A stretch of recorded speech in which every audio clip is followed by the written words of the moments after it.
Hey there tonight. We're going to slow things way down. So find your most comfortable position, take that deep, lazy breath, and let yourself unwind.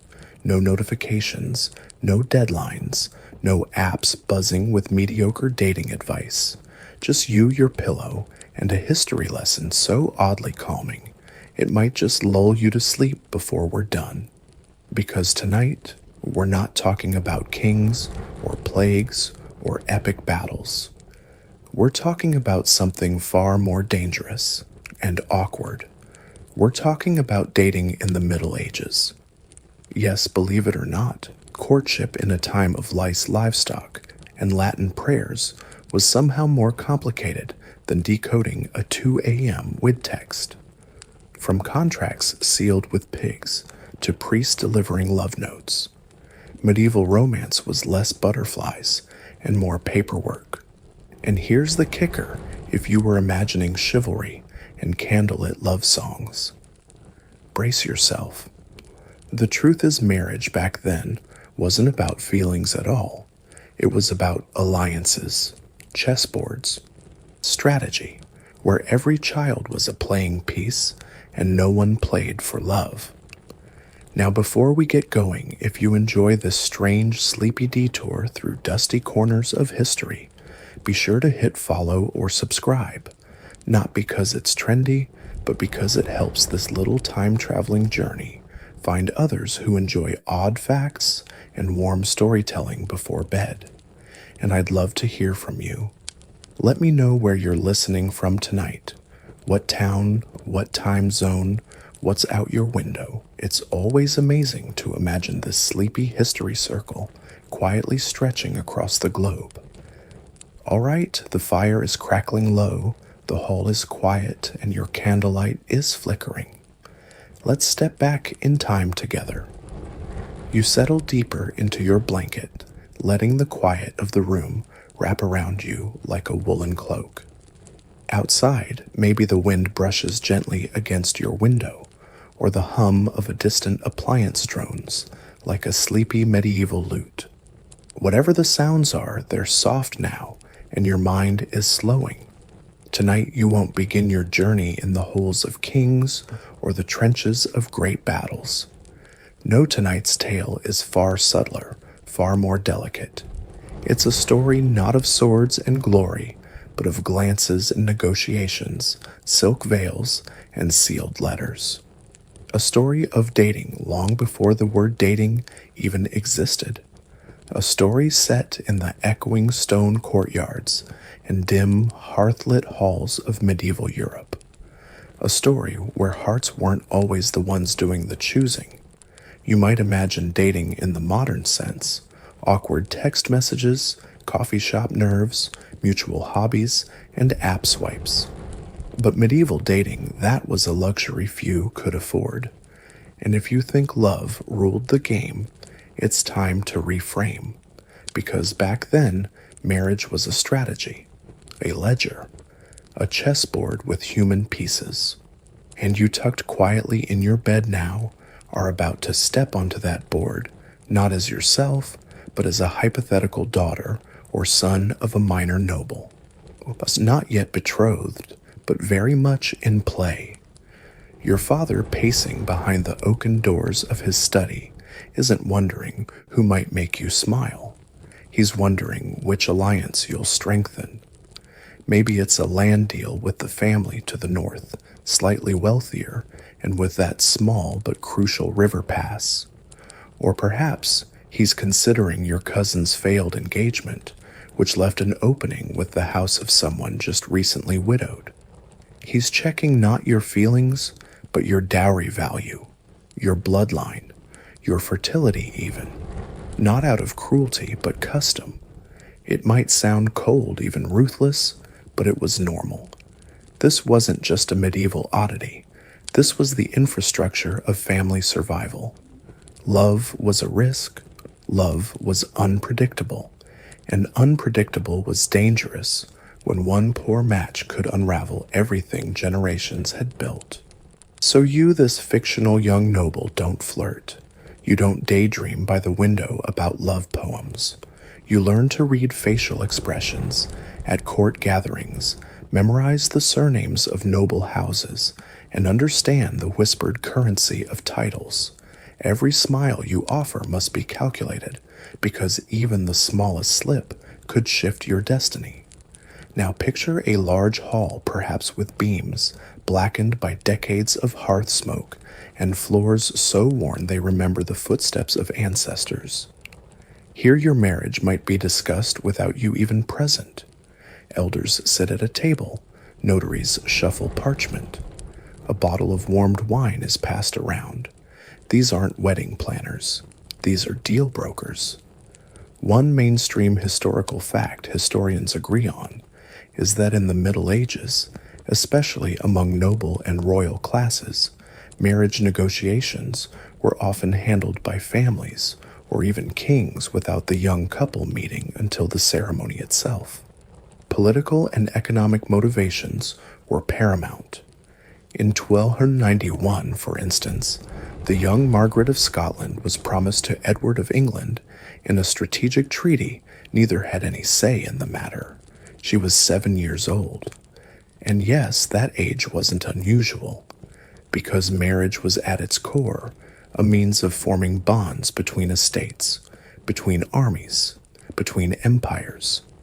The church would later step in with increasing control over marriage rituals, send laws, but that didn't mean emotional consent came into the picture. It meant more paperwork, more rules. Still, not all of this was quite so heartless. Within the boundaries of strategy, some parents did consider personality. If your father wanted the match to last, if he feared scandal or divorce, he might try to find a spouse who at least wouldn't offend you. And on rare occasions, you might even meet them beforehand at a feast. But love was for songs, for minstrels, not for inked contracts. And here's the fringe tidbit.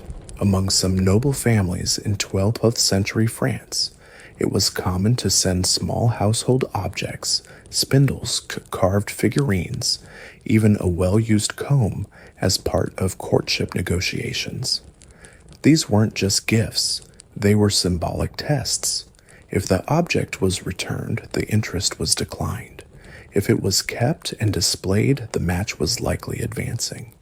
So somewhere, once someone's entire romantic future hung on a slightly broken hairbrush.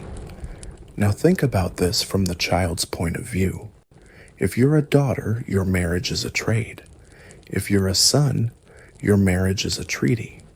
And the love you might harbor in secret, maybe for that stable boy or kitchen maid, has to stay hidden, buried like a forgotten treasure. Why? Because acting on it wouldn't just cost you your heart, it might cost your family everything. Historians still argue whether the average medieval bride had more agency than we assume. Some point to wills and letters showing women influencing their own matches. Others say those were rare exceptions, and most were voiceless in the process. What's certain is that silence was safer than protest. And still, families believed they were doing what was best, what would protect the estate, what would ensure the survival of their name through plagues, wars, and shifting borders. They couldn't risk their future on romantic notions, so they taught their children to suppress the sighs, the whims, the wandering gazes, to accept the logic of alliance over affection, to smile politely at a stranger whose last name carried the promise of 3 more fields and a possible seat in the king's chamber. In some cases, this worked. Some arranged couples found companionship. They grew together like ivy twining up the same wall. In others, coldness never thawed. A life shared physically, but lived emotionally apart. Yet even in those homes, the lineage grew. The estate stood. The goal was met. Imagine the quiet resilience it took to live that way. To marry someone chosen, not for who they were, but for what they meant. And yet many did, successfully. gracefully even. It was a different kind of strength, a practiced performance of duty over desire, a learned patience that made even glances feel like rebellion. And in the moments when real affection did slip through, when one spouse surprised the other with laughter or kindness or a shared fondness for a particular song, those moments must have felt like lightning. Brief, dangerous, glorious. By now your mind might be drifting, the candlelight in your imagined manner dimming. Maybe you feel the weight of the choices people never got to make. Or maybe you're just picturing yourself in brocade sleeves, nodding politely across a grand hall. But remember, this love in medieval times was rarely simple. It was layered with expectation, drenched in politics, and bound by custom. And yet beneath all of that, hearts still beat.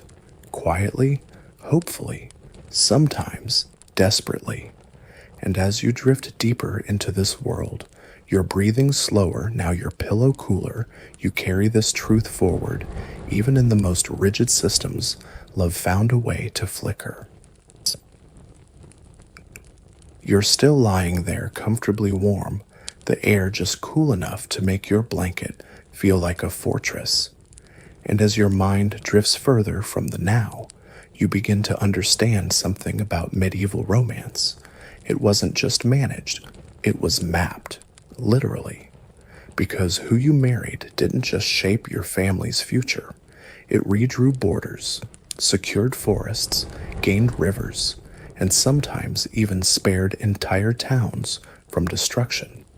In the world, you're imagining love didn't come in the form of fluttering hearts or scribbled poetry. It came with deeds, wax seals, and surveyors. You see, when your father, yes, we're still imagining you, as the child of some scheming 13th century noble, was considering a match for you, he wasn't just comparing names. He was comparing acreage, maybe even water rights. In medieval England, France, the Holy Roman Empire, really across most of feudal Europe land was wealth. And not just wealth, it was influence, sustenance, manpower, and leverage. So when two houses joined through marriage, the question wasn't, will they be happy, but how much territory will we gain or lose? Now imagine a courtship process that begins not with flirtation, but with the unrolling of parchment. A rough map drawn in charcoal and ink, outlining hedgerows and vineyards, village lanes, and inherited meadows. Two fathers sit across from each other, or correspond through messengers, calculating how the union of their children could join parcels into a more defensible, profitable whole. This wasn't romance, it was real estate. And here's the mainstream fact.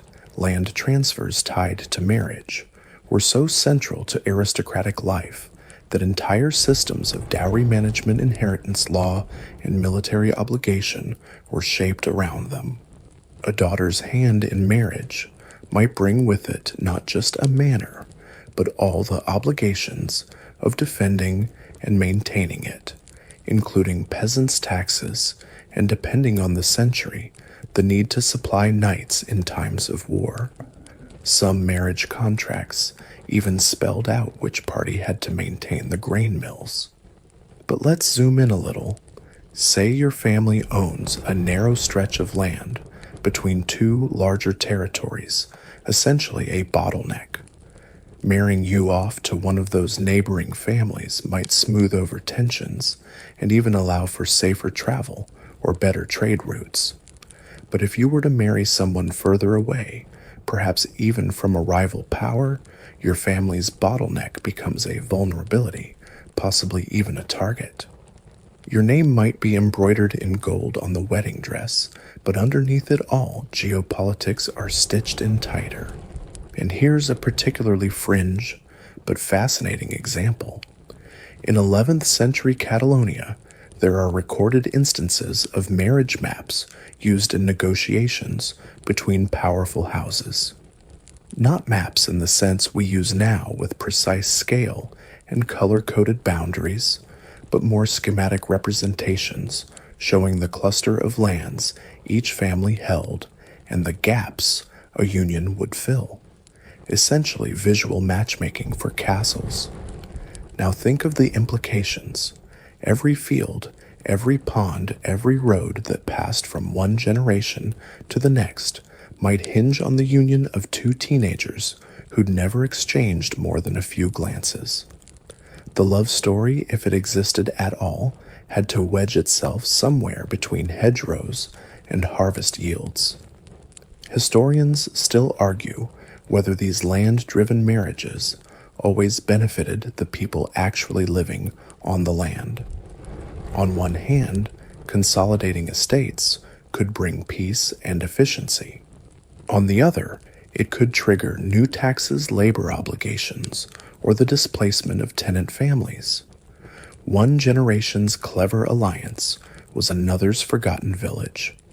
And yet from your cozy vantage point, now safe and far removed from the burden of inherited land wars, it's oddly peaceful to imagine two families carefully aligning their maps over a wooden table. There's something almost meditative about the way they negotiated these mergers, not just with words, but with ink and acreage. Of course, it wasn't always so formal. Some deals were struck in haste, on the eve of battle, or during plagues, or after a fire had wiped out a key manor. In those moments, strategic marriages were used to plug holes in broken economies. Imagine being whisked into a union, not because of long-term planning, but because a bridge collapsed, or a grain shortage hit the region, and your family needed immediate aid. Romance no time, just ink wax and a priest on standby. And yet despite this unromantic core, traces of sentiment did sneak in. Occasionally, lovers from rival houses would use land as their excuse to unite, presenting their marriage as strategic when in truth it was affection disguised as alliance. One might say they were marrying for the river, when in fact they were simply drowning in love. The church sometimes had a say too. Bishops were known to oversee the fairness of land exchanges in marriage contracts, especially if the estates in question owed tithe money. They weren't love counselors, they were financial auditors in robes. If too much land was given away, the church might intervene. If not enough, the union could be delayed or even nullified. Marriage, after all, was a sacred act, but also a legally binding business transaction. You're starting to see now why medieval dating wasn't much about dating at all. It was drafting, planning, submitting. Imagine today's dating apps, but instead of swipe lefts, it's reject due to boundary dispute. Instead of bios, its acreage includes a mill and 3 outbuildings. And instead of ghosting someone, you just send back their land charter with "not interested" scrawled at the bottom. And when things went wrong, when land deals soured or one side reneged, the fallout wasn't heartbreak. It was war, or at least a feud. A failed marriage agreement might mean troops assembling. It might mean the sudden poisoning of a shared well or the rerouting of a trade caravan. Love could burn sure, but property disputes could scorch entire counties. Still, from time to time, something resembling affection took root. Maybe a bride visited her future husband's lands and found she liked the trees there. Maybe a groom watched his betrothed speaking with confidence at a feast and found himself surprised by admiration. These were bonuses, unbudgeted but welcome. And when love truly wasn't part of the picture, when a union was especially cold or contentious, it often showed in the way the couple handled their shared lands. Fields were neglected, peasants confused, disputes over livestock escalated unnecessarily. It was as if the land itself could sense the absence of unity. You shift slightly the quiet of your own space, reinforcing just how far removed you are from those days of alliances and hedges and hearth-bound politics. But maybe, just maybe, there's something soothing in knowing that love, real or not, was once thought powerful enough to move borders. In a world where maps were redrawn with every wedding and family fortunes rose and fell with each generation of brides and grooms, it's no wonder that the heart had to wait. Wait until the ink dried. Wait until the lands were walked. Wait sometimes forever. And so, as your eyes grow heavier and your breathing steadies, you carry this image with you, two old men in a stone room, sliding their fingers along the lines of a hand-drawn map, quietly sealing the fate of two young souls who'd never held hands, but whose union would hold lands together. You're still comfortably cocooned, drifting further into this world where love wore armor and strategy wore a smile. And by now, you've probably guessed nobody in medieval Europe asked, "Do you like them?" before arranging a marriage. In fact, asking that would have sounded suspiciously unserious. Because here's the quiet, unrelenting truth: you didn't get to choose love, but you did inherit titles. That was the trade-off. A romantic whim was nothing next to the value of a castle, a banner, a bloodline. Picture yourself again, perhaps now a little older, approaching what would be considered marriageable age. In today's terms, that might feel like 16. But back then, that was middle management on the social timeline. If you were noble and fortunate enough to survive infancy, your adolescence wasn't marked by self-discovery, it was marked by eligibility. Your coming of age wasn't celebrated with a party. It was a sealed letter delivered to another household, inquiring whether their young heir might be available to wed. And for many, the most tangible thing you'd inherit wouldn't be wealth itself, but the opportunity to bind your family to another through your body, your bloodline, and your allegiance. Sons were paired with daughters, like knights with steeds.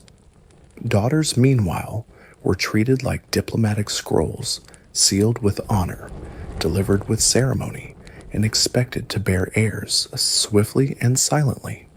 This isn't exaggeration. Here's the historical fact: among medieval aristocracy, the concept of primogeniture, the inheritance of titles and estates by the firstborn son, dominated Western Europe by the 12th century. Marriages became the only viable tool for younger sons and daughters to gain influence or security. If you were the second or third child, your marriage was not just a union, it was your career move. And while we're on titles, let's talk about the bizarrely bureaucratic romance of the feudal system. If your betrothed held a barony, your title and all its accompanying legal and social duties came as part of the package. Marriage wasn't just a merger of hearts, it was a merger of responsibilities, tax obligations, and vassal loyalties. It could literally change which lord you owed your labor to, or which bishop you were expected to kneel before on feast days. Now imagine being a daughter of a lower noble house, married upward to seal a political pact. On your wedding day, you don't just receive a new family, you receive a new name, a new wardrobe tailored to your husband's crest, and a new expectation to bear children, preferably male, within a year or two. That's if you're lucky enough to reach childbearing age and good health. If not, the marriage was still useful as long as the papers were signed and the lands tied. But maybe, just maybe, there was room for rebellion. Not open rebellion, mind you. That rarely ended well. But a subtle resistance, a glance too long across the hall, a letter tucked beneath a cloak, a hesitation at the altar. These were dangerous luxuries, because marrying outside of your assigned tier wasn't just frowned upon, it could dissolve alliances, revoke titles, even cause military conflict. Still, those stories exist. whispers in family records, poems hidden in cathedral margins. A young knight who defied his lord to marry a washerwoman, a countess who ran away with a stable hand. And while the endings were rarely happy exile imprisonment, even execution people still risked everything to chase the smallest flicker of genuine affection. A quirky tidbit here: in some 14th century German regions, if a noble married below their rank without permission, they could be punished not just by family, but by law. The guilty party might lose their inheritance, and in rare cases be demoted socially, what one bishop called legal disgrace. Imagine a world where your last name changed not just who you were, but who you were allowed to love. Historians still argue whether women in this system truly believed in the order of things or quietly resented it. Some letters suggest compliance phrases like, "It is God's will," or "My father has judged well." Others hint at subtle pain, cryptic mentions of lost joy, or careful references to a past love never named. It's difficult to say because history often records the signatures of men, not the size of women. But back to our imagined self. You're sitting in your chamber, a servant brushing your hair or fitting your doublet, and outside a decision is being made that will bind you to someone you may never truly know. The papers will be drawn up. A dowry will be agreed upon, grain stores perhaps, or a portion of forest rights. The wedding date set not by sentiment, but by the stars, the crop cycle, and the travel schedule of key guests. And when the day comes, you'll wear something new. Maybe silk if your family can afford it. Maybe a wreath of flowers. You might be led down the aisle by your uncle. The music will be provided by the local abbey, or a borrowed lute player if you're lucky. The priest will not ask, "Do you love this person?" but rather, "Do you consent in accordance with the church and family in the eyes of your community? You're becoming part of a grand design, strengthening your house, cementing alliances, furthering the goals of a bloodline. You are a living thread in a much larger tapestry." And yet late at night, after the feast, after the vows, after the guests return to their manners, you might sit alone in a new bed, in a new home, listening to the fire crackle in a hearth you don't yet recognize. And in that moment, love might feel like a distant planet. Not unreachable, but too far to signal. Even in those coldest marriages, though, affection occasionally took root. It crept in slowly like ivy along the side of a stone wall. Not a rush of emotion, but a steady building of trust. A shared joke, a gentle gesture, a name spoken softly, not formally. In some cases, genuine affection bloomed, but it always came second after duty, after property, after legacy. There were even couples who later in life wrote fondly of one another. Their letters aren't heated with passion, but warm with partnership. "My lady stands beside me in all things one noble wrote. She has brought order to my house and peace to my mind." That may not sound like love songs and roses, but in that world, it was something close to intimacy. So as you lie still, now eyes heavy and limbs soft, you might feel a tinge of sorrow for those who never got to choose. But you might also feel admiration for the grace with which they bore the weight of legacy, for the strength it took to build affection in hard soil, for the quiet defiance of those who dared even once to hope for more. Because in medieval times, love wasn't a right, it was a risk, and most were never even offered the chance to take it. You're still nestled where you were warm and quiet, and now you understand medieval marriage wasn't just a matter of family, it was a matter of diplomacy, strategy, and inheritance. But let's say someone decided to throw all that away.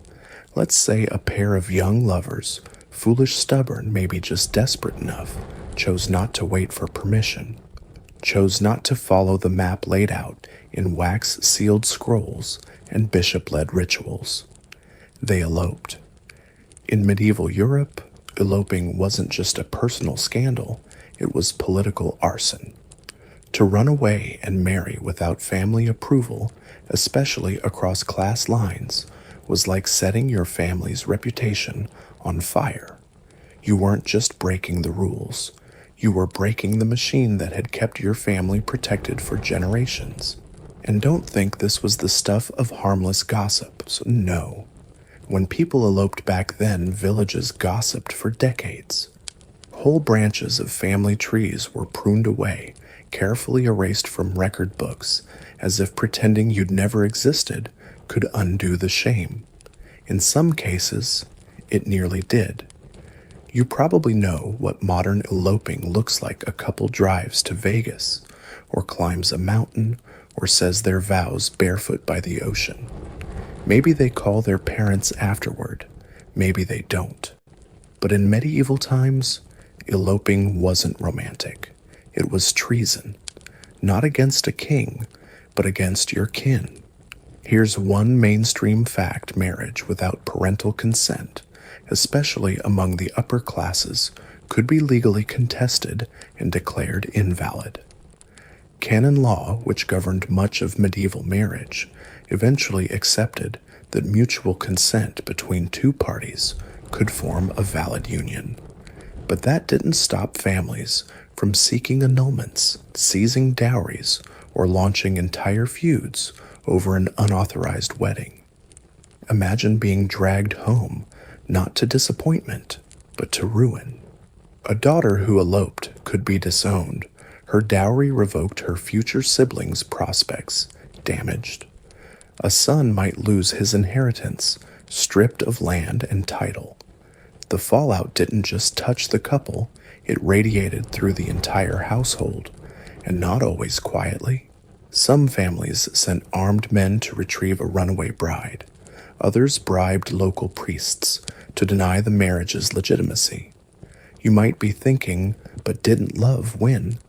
Occasionally yes, but often not for long. One fringe example, a young noblewoman in 13th century Normandy who ran off with a knight of no name. They managed to live together for nearly 2 years before her brothers found them.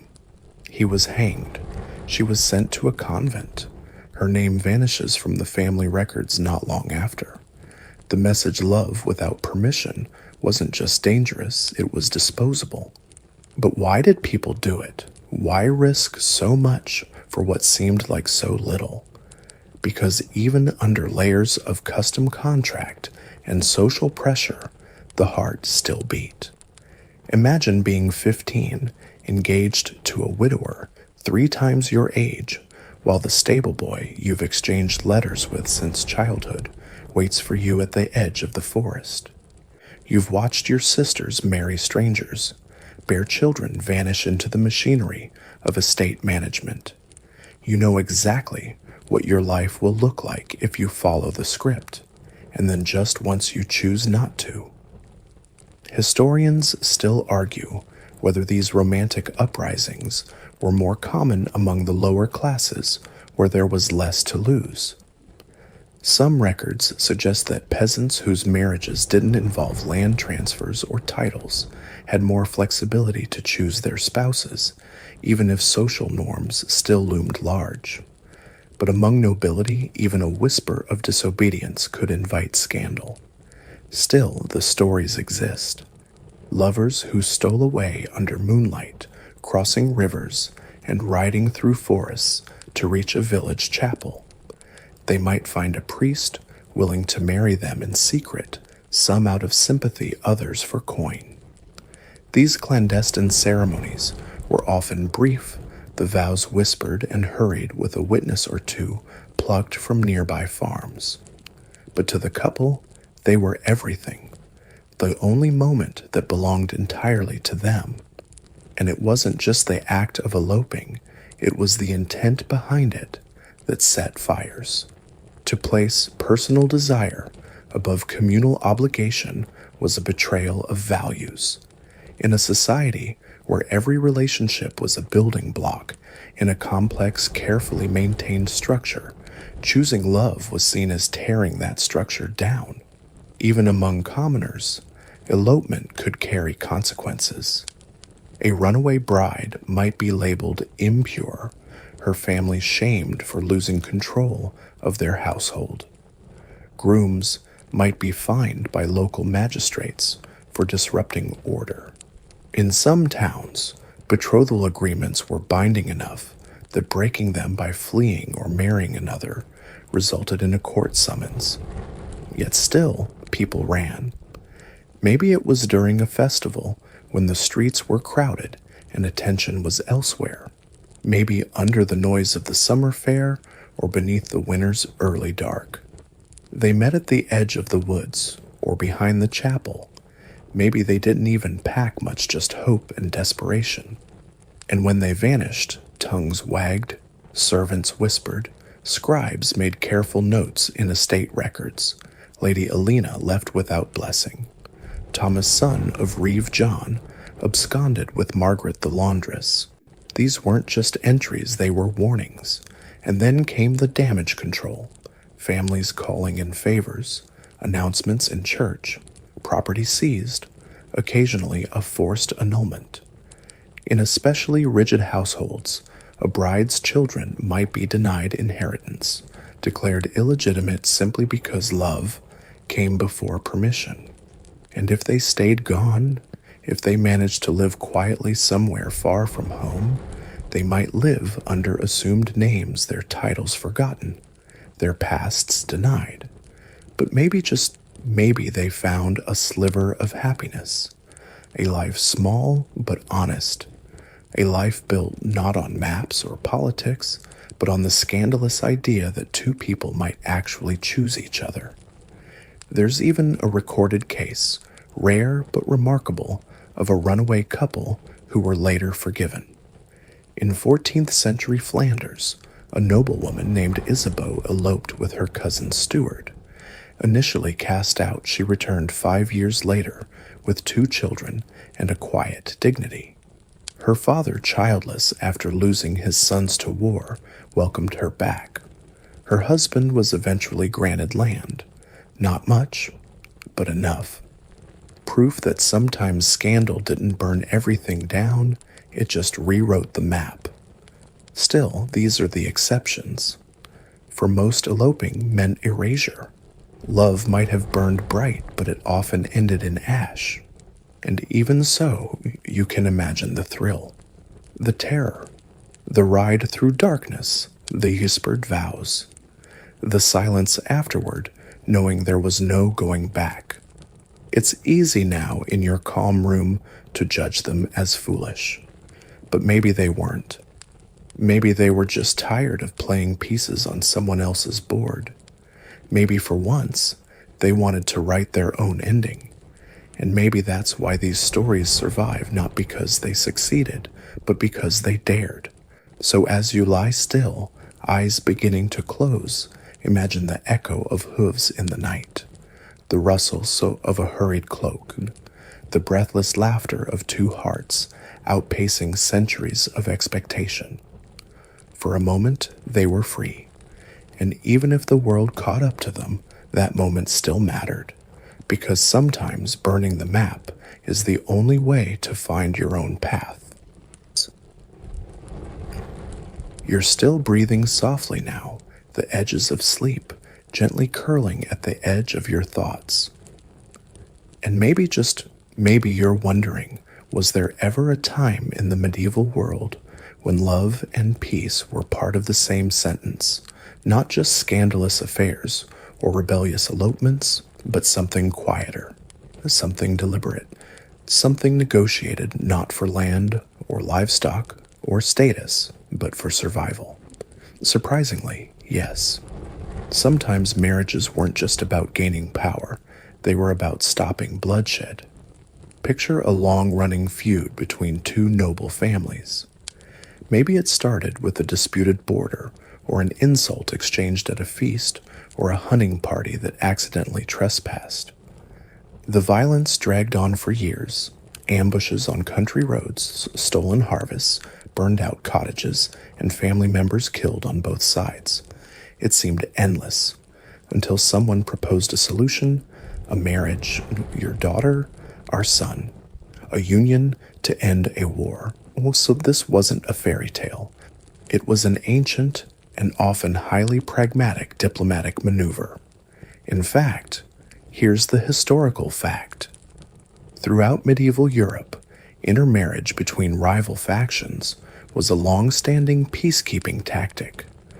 One of the most notable examples was the marriage of Eleanor of Aquitaine to King Henry II of England in 1152, a political alliance meant to consolidate lands and ease tensions between once feuding French and English territories. When blood couldn't cool tempers, those vows sometimes could. Because in a world without international courts or neutral peacekeeping forces, the most powerful peace treaty was occasionally a veil. The marriage contract became a ceasefire agreement, cloaked in silk and presided over by the church. Of course, that didn't mean the couple involved had any choice. A daughter might be sent across the mountains to live among people who had killed her uncles. A son might be wedded to the niece of a man he saw executed just 2 winters earlier. No one expected them to like each other.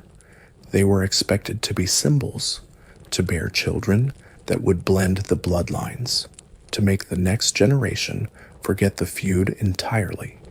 And if they failed, if the marriage turned cold, or childless old wounds reopened, the piece unraveled like a poorly knotted rope, which is why so much effort went into ceremony and spectacle. These marriages weren't just social events, they were performances. The dress had to impress, the feast had to overflow, the vows had to echo. Everything had to look like a happy ending, even if both parties sat stiffly beside each other, barely speaking. There's a fringe anecdote from 12th century Sicily in which a noblewoman married into a rival house to end a 6-decade feud arrived with a smile so forced that it became the subject of a popular folk rhyme. According to local accounts, she never removed her veil during the feast, symbolic, some say, of the shame she felt for the deaths her new family had caused. And yet the marriage held. The raids stopped. Over time, she was said to have grown fond of her new lands, if not her husband. But these weren't ordinary weddings. These were staged reconciliations. Entire towns attended. Priests made extra long speeches about unity. Bread and salt were exchanged between formerly feuding families, ancient symbols of peace.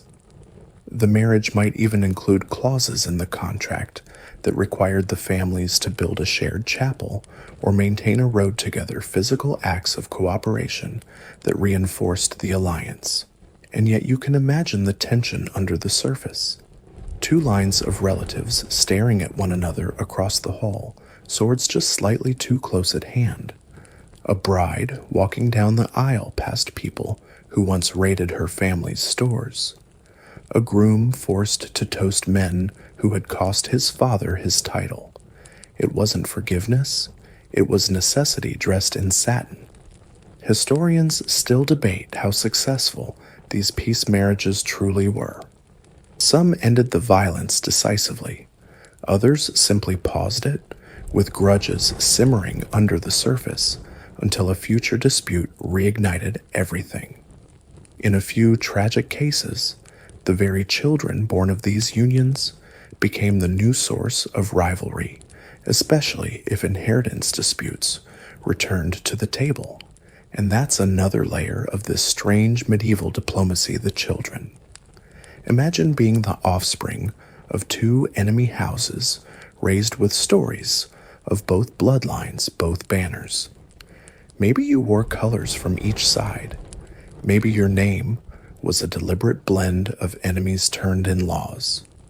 Maybe your parents didn't love each other, but you were the walking proof that their union was meant to end centuries of fighting. There's one known case from medieval Burgundy where a boy born of a marriage between warring lords was raised equally between both households, 6 months here, 6 months there, so no side could accuse the other of indoctrinating him. He grew up with 2 tutors, 2 versions of the same history, and eventually chose to become a monk, reportedly to escape the crushing weight of being everyone's symbol of peace. And that's what it really was, wasn't it? Not a marriage, a symbol, a fragile bridge over a river of old blood, and the people in that marriage, they had to live as that bridge, carrying the weight of entire conflicts on their shoulders, every dinner, every shared festival, every child they bore. Love wasn't part of the plan. Tolerance was the goal. Survival was the miracle, but as always, there were exceptions. Once in a while, something unexpected happened. A bride sent for peace found warmth in her husband's eyes. A groom who'd expected only duty found comfort in his wife's voice. And when that happened, when genuine affection blossomed inside the dry husk of a political union, it became something rare, something whispered about in nearby villages, something powerful. Because love that mended a feud was rare, but when it happened, it changed everything. One such tale debated in sources, but retold across regions, is of a pair of nobles in northern Italy who were betrothed to end a war over river access.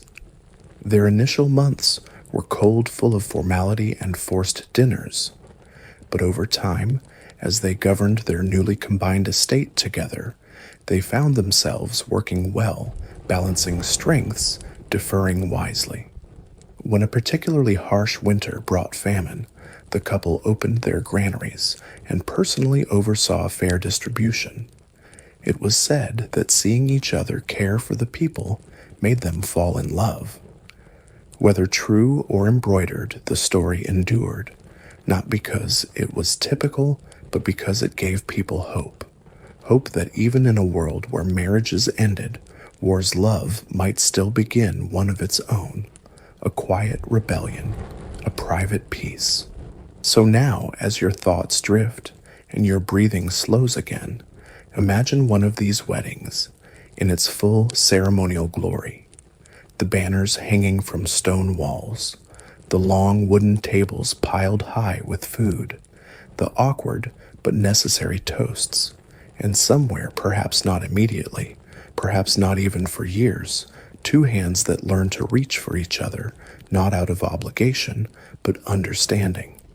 In a world where love rarely got to lead, maybe that was the real revolution, to find peace, not just in the world outside, but in the arms of the person you were never meant to love. By now, you're deep in this dreamlike world of marriage, as diplomacy courtship as contract. You've walked the halls of noble houses, stood witness to negotiations, whispered under candlelight, and felt the chill of alliances forged without affection.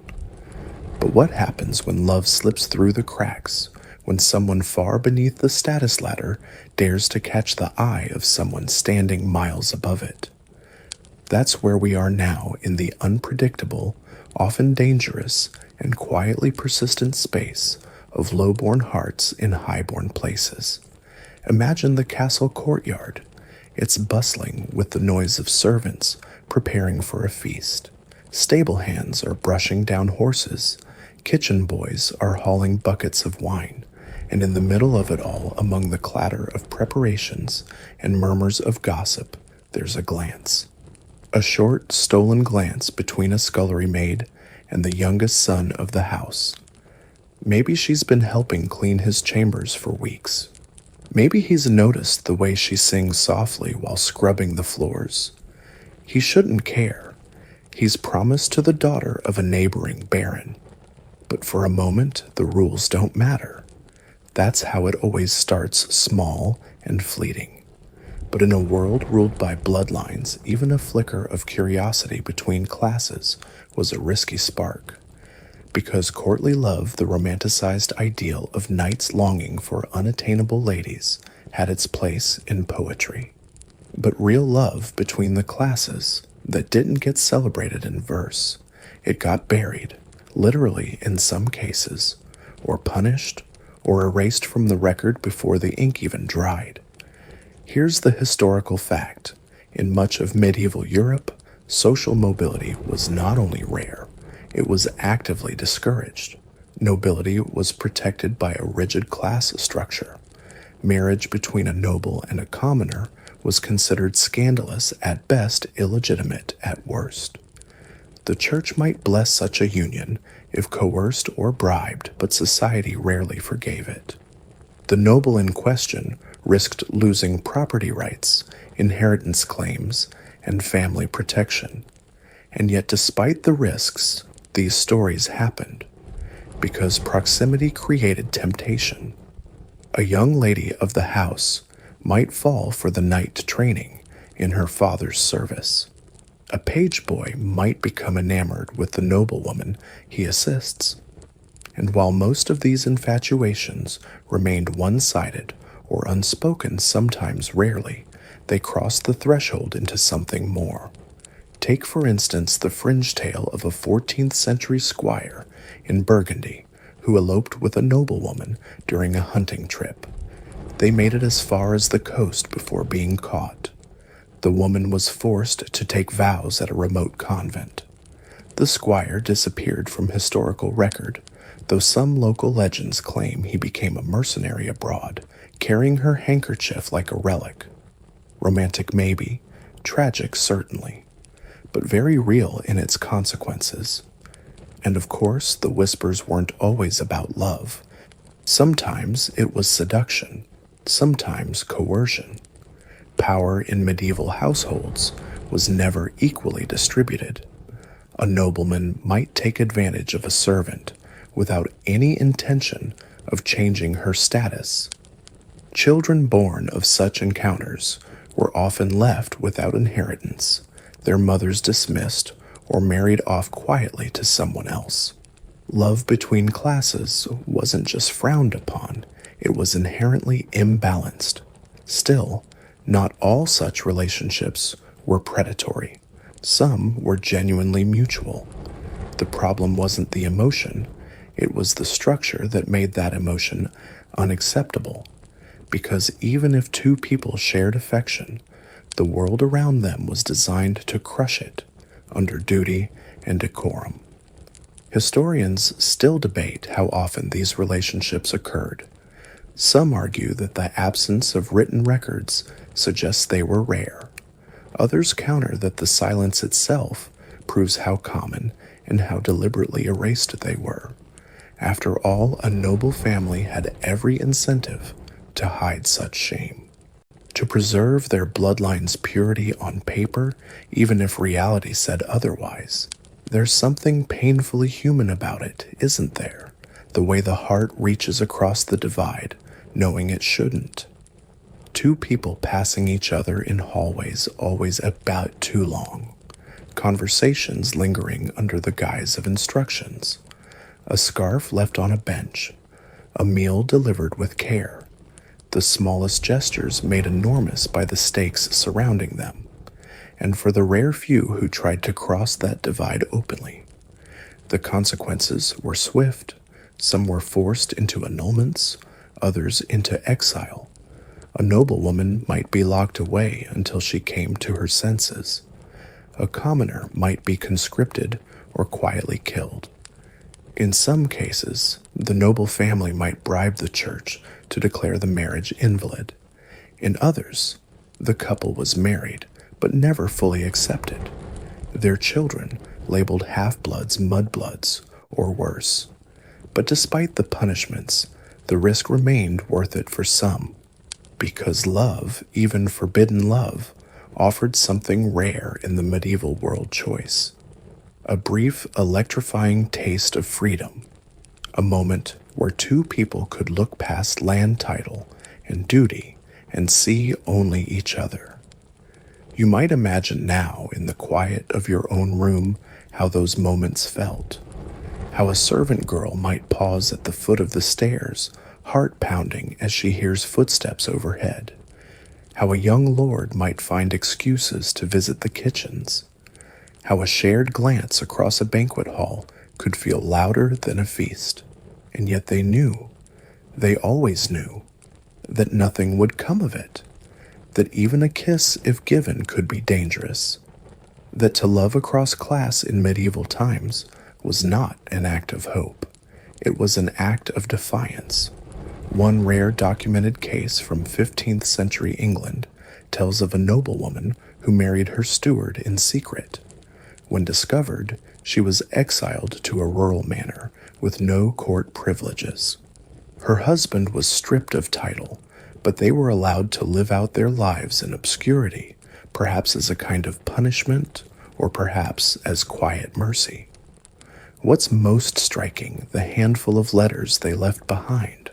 Not grand declarations, just small, thoughtful exchanges, discussing the weather, the garden, their son's progress in reading.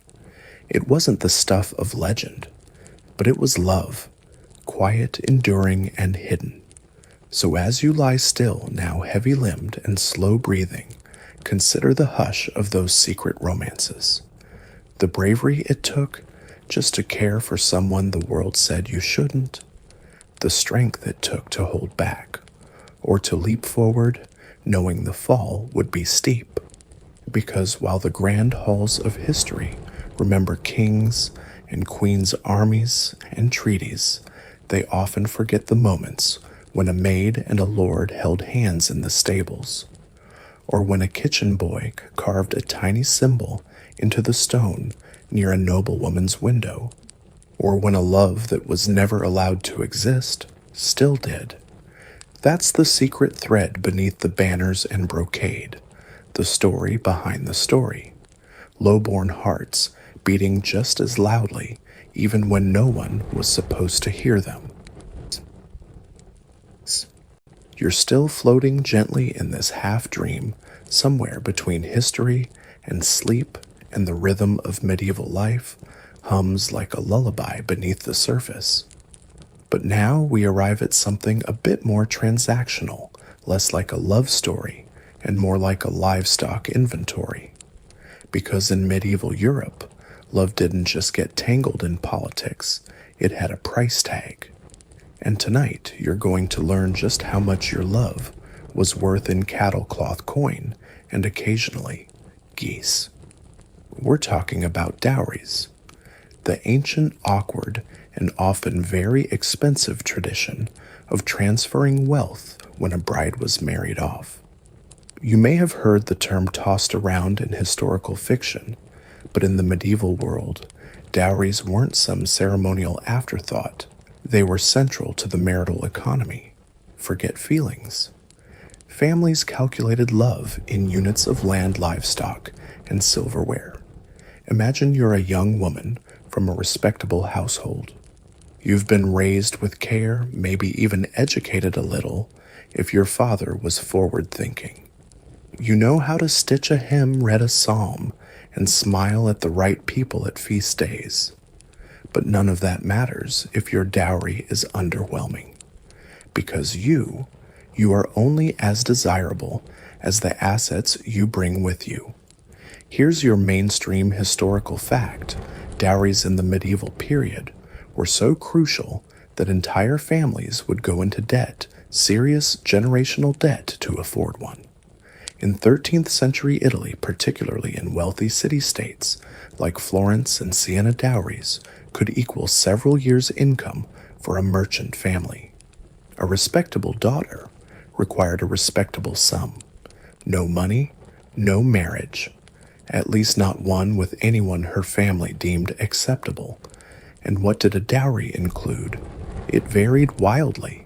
Cash, of course, but also land parcels, tools, clothing, textiles, jewelry, servants, furniture, and livestock. In rural communities, animals were common: a few goats, a donkey, or even a prized milking cow. In wealthier homes, the dowry might involve tapestries, ceremonial chalices, or a collection of heirloom spoons. Some dowries even included promises like the next 2 harvests of barley or 10 cords of firewood annually from our northern woods. It sounds funny now, but think of it this way. A dowry wasn't just a gift. It was a bribe, a bet, and a safety net all at once. It made a woman more attractive to suitors. It gave the husband's family an incentive to accept her. And critically, it was often the only money a woman might have claim to in her new household. If her husband died or abandoned her, the dowry or part of it was sometimes returned to her as security. But that didn't always work out. Many women lost their dowries entirely once they married. A husband could squander it. A greedy in-law could claim it.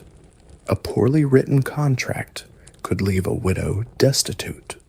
And in the eyes of the law, a dowry wasn't exactly hers once she was wed. It passed into the control of her husband's household, just like she did. Now picture yourself again.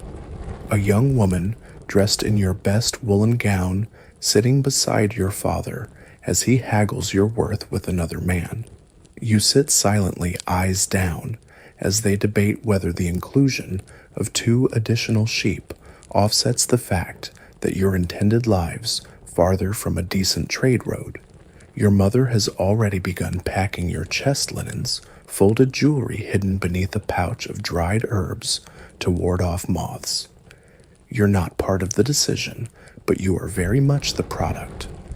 There's even a fringe tidbit from 14th century Ireland where a dowry was partially paid in hunting falcons, 3 of them prized and trained, delivered in cages draped with velvet. Apparently the groom's family was short on cash, but long on birds. The marriage went ahead. No word on how the bride felt about being traded for birds of prey. And it wasn't just the bride's family making calculations. The groom's side also had obligations, like maintaining the dowry or ensuring the wife's well-being. But often the burden and pressure fell heavily on the woman's kin. In parts of medieval Spain, not providing a dowry for your daughter could legally classify her as unmarriageable, a term that might as well have been a sentence to cloistered life or permanent servitude. Historians still debate whether dowries empowered women by giving them economic leverage or disempowered them by reducing them to transactions. The truth probably lies somewhere in the middle. A large dowry could give a woman certain privileges, but it could also make her a target for manipulation or abandonment once the goods were secured. What's clear is this. The dowry wasn't just about money. It was about movement. The more valuable your dowry, the more doors opened. Without one, your path narrowed drastically. No marriage meant no children, no household of your own, no place in the community structure. For women especially in noble or merchant families, marriage was survival, and the dowry was the toll paid at the gate. In some places, dowries were collected over years, saved like treasure. Fathers might start saving for a daughter's marriage the moment she was born. Some towns even had dowry banks, or civic funds pooling money for young women who couldn't afford the cost of a match. The message was clear: if you were a woman without a dowry, you needed help, or you needed a miracle, and for families with many daughters, it was a nightmare. Each girl needed her own share. That's why you see so many records of girls being sent to convents, not always because of religious calling, but because the family couldn't afford to marry them all off. A convent required a smaller entry fee, and it kept the family's honor intact. Better to be a nun than a spinster without dowry. Even marriages among peasants, less burdened by estate management, still involved exchanges. A pig, perhaps, or a new plow, or a promise to help build a house within a year. because while the scale was smaller, the symbolism remained.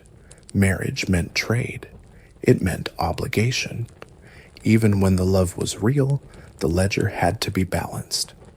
Now let's look briefly at reverse arrangements. In some cultures, what we call a bride price was more common, a sum paid by the groom's family to the brides. But in much of medieval Europe, the dowry system held strong, and once given, it could be weaponized. In rare but cruel instances, men divorced or abandoned their wives after years just long enough to claim the dowry and its returns, leaving the woman with nothing. You're probably wondering, was there romance in all this? Could someone feel desired, courted, seen, when their entire value had been boiled down to bags of barley and bolts of cloth? Maybe not at first, but sometimes, just sometimes, the formality led to familiarity, and familiarity led to fondness, but it wasn't guaranteed. And often the most romantic part of a marriage was the dowry procession itself, the public parade through town with chests piled high on carts, silk scarves waving from balconies, and townsfolk pausing to gawk at the wealth a woman was bringing into her new life. It was a wedding parade and a counting ritual all in one, a celebration of love and livestock. So now, as you lie still and warm, drifting further into the quiet, imagine that procession. The wooden cart creaking under the weight of copper pots and feathered pillows. The father walking beside it, proud and anxious. The mother clutching her daughter's hand, and the girl calm, expressionless, watching the world change with every step. Because in the end, her dowry wasn't just about objects, it was about identity, about what was gained and what was given away. You're still wrapped in that warmth now, the kind of comfort where time starts to blur and sleep begins to feel like it might tiptoe in at any moment. But before it does, we move into another thread of this complicated web, one that shifts the perspective slightly. Because while much of medieval Europe ran on dowries where the bride's family paid to marry her off, there were places and situations where the roles were reversed, where the groom had to come bearing gifts, where love had a literal price tag, and it was pinned squarely on the suitor's shoulders. This was the bride price, a system where the man paid the woman's family in order to marry her, not in tokens of affection or flowery poems, but in cold hard goods, livestock, land access, or sacks of silver. And the message was clear: you want our daughter, prove you're worth her. Though the practice of bride price is more famously associated with parts of Africa, the Middle East, and Asia, it was not entirely absent from medieval Europe, particularly in earlier Germanic traditions and in parts of Scandinavia and Celtic societies. The groom's family would offer wealth or work in exchange for a bride. It wasn't quite as romantic as asking for her hand under the stars. It was more like negotiating a valuable partnership with a signed contract and an inventory list. Here's your mainstream historical fact. In early medieval Anglo-Saxon England, a bride price known as the morgengifu, the morning gift, was customarily paid to the bride's family or directly to the bride herself. This was usually agreed upon before the marriage and fulfilled shortly after consummation. It could include land money, livestock, or even armor. While it gradually declined in usage as church practices restructured marriage customs, echoes of this tradition persisted for centuries. Imagine being a young man in one of those earlier societies. No noble title, but a decent field to your name and a good harvest behind you. You've been eyeing the miller's daughter for a while now. She's smart kind and can balance 3 loaves of bread on her shoulder without breaking a sweat. You know you'll never impress her with words, so instead you talk to her father. You offer a few pigs, a newly mended cart, and your service helping to repair the family's mill. If he accepts, you'll have your shot. But it's not just about wealth, it's about trust. The bride price was a symbol, a demonstration that the man was serious, that he could provide, that he respected the household he was joining. In some communities, it was less about the goods themselves and more about the gesture. Was the suitor reliable? Could he be depended on? Did he truly value the daughter, or was he only looking to fill his farmhand's roster? And while some gifts were traditional cows, sheep land, others were less expected.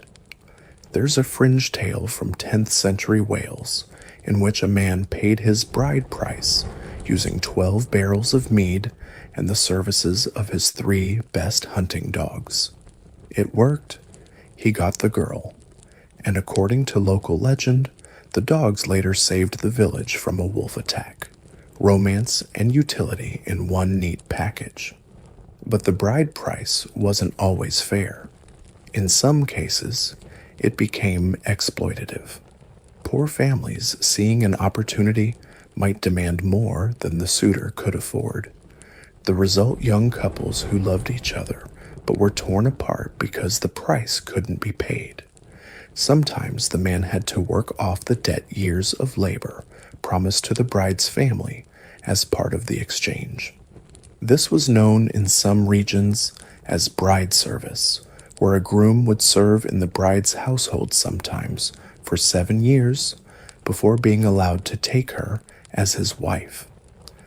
Historians still debate whether this kind of service empowered men of lower status by giving them access to marriage through hard work, or whether it reinforced the idea that love was a transaction, not a bond. What's clear is that these arrangements blurred the line between affection and obligation, just like dowries did, but from the other direction. Now imagine this, a young woman watching from her family's doorway as her suitor presents his offering. Her parents murmur, her older brother frowns. Her mother looks at the pile of goods with a blank expression. No one asks her what she thinks, because her feelings aren't the point. But she looks past the crates of apples and the clumsy cloak he stitched himself, and she sees something in his face. He's nervous, he's sincere, and she hopes, quietly, dangerously, that this will be enough. Sometimes it was. Sometimes the gift opened the door, and sometimes it wasn't the quantity, but the creativity that made the difference. There's an obscure record from a medieval Hungarian village where a boy too poor to offer livestock composed and performed a ballad praising the bride's family lineage, naming every ancestor he could dig up from local records. The family, flattered and bemused, accepted him. It's said the bride cried through the entire wedding. Whether from joy or humiliation, we'll never know. And while church law eventually prioritized consent and spiritual union over financial exchange, these practices remained tangled in marriage for centuries. Even where bride price faded, its influence lingered. Gifts still changed hands. Expectations still settled on the shoulders of the man to prove his worth. Even today, echoes of it remain in wedding customs: the ring, the proposal, the idea that one must earn a bride. But the darker side of bride price, and yes, there was one, was that it often reinforced control. If a man had paid for his wife, she might be treated as property rather than partner. Abuse, abandonment, and silence could follow. Because if love is bought like a barrel of apples, what obligation remains to cherish it? Still, in many communities, it was the opposite. The bride price bound not just the couple but the families. It meant that a man was investing in the entire household, and when it worked, When both sides respected the meaning behind the gift, it could lead to something deeper, something lasting. So as you lie here, your breath slower, now imagine that exchange. A young man handing over his offering. A family weighing not just the goods, but the heart behind them. A young woman standing to the side, her eyes flicking between father and suitor, between duty and hope. And maybe just maybe thinking to herself, this might not be so bad. Because in the strange economy of medieval love, every gift was a gamble. Every offering carried the weight of more than affection. It carried the weight of promise. You've come this far floating through a world where love is currency, obligation, negotiation, rarely the fluttering thing we imagine it to be. But tonight, as the darkness thickens and the hush of sleep presses little closer, we arrive at something even quieter, more secretive, more superstitious, because not all love in the Middle Ages was sanctioned or spoken. Some of it was forbidden, and some of it people believed could be buried literally. Imagine a village tucked in a wooded valley, the kind where smoke rises lazily from thatched rooftops and the church bell tolls faintly across the hills. You live there. Maybe you tend goats, maybe you mend boots. Either way, your days are simple, but love as ever is not. Perhaps you've fallen for someone you shouldn't, a married woman, a foreigner, passing through someone promised to another. And there's no priest who'll bless that, no family who'll allow it, no neighbor who'll keep your secret. So you do what countless people in your world do. You turn to folk magic, buried charms, whispered rituals, sprigs of herbs tied with red thread and slipped beneath doorsteps, bits of clothing hidden beneath hearthstones. These weren't just quaint traditions, they were desperate private acts of the heart. Because when religion and reason denied you, all that remained was superstition, and people believed deeply that you could bind a heart or break it with the right charm and the right dirt. Here's your mainstream historical fact in medieval Europe. Especially in rural communities, love magic was practiced widely, often by women, sometimes by so-called wise folk, and occasionally by clerics operating in secret. Records from the church courts reveal dozens of cases where individuals were accused of using love spells, herbal brews, or buried talismans to attract affection or prevent a rival's marriage. The belief wasn't marginal, it was part of daily life. And many of these practices centered on burial, the hiding of items associated with the object of affection in specific places, under thresholds, for instance, or in pillowcases, or near churchyards, because love, especially unwanted or impossible love, had to go somewhere, and if it couldn't live in public, it had to be buried in private. Take one fringe case from 15th century Switzerland. A woman was accused of burying a piece of a man's tunic, a clump of her own hair, and a carved wooden heart beneath his cottage. Her goal, to make him dream of her every night until he was compelled to seek her out. He did. Whether from enchantment or curiosity, no one can say. But when the relationship soured, his family dug up the items, burned them in front of the entire village, and declared her cursed. It's easy to dismiss now, isn't it, to see these as primitive ideas? But put yourself there. You have no power. You're a young girl who sees the blacksmith's apprentice every morning, and you know you'll never be allowed to marry him. So you gather threads from his sleeve, whisper his name into a braid of rosemary, and tuck it in the churchyard hedge. You do it not because you're foolish, but because it's the only power you have. Historians still argue about how seriously people took these practices.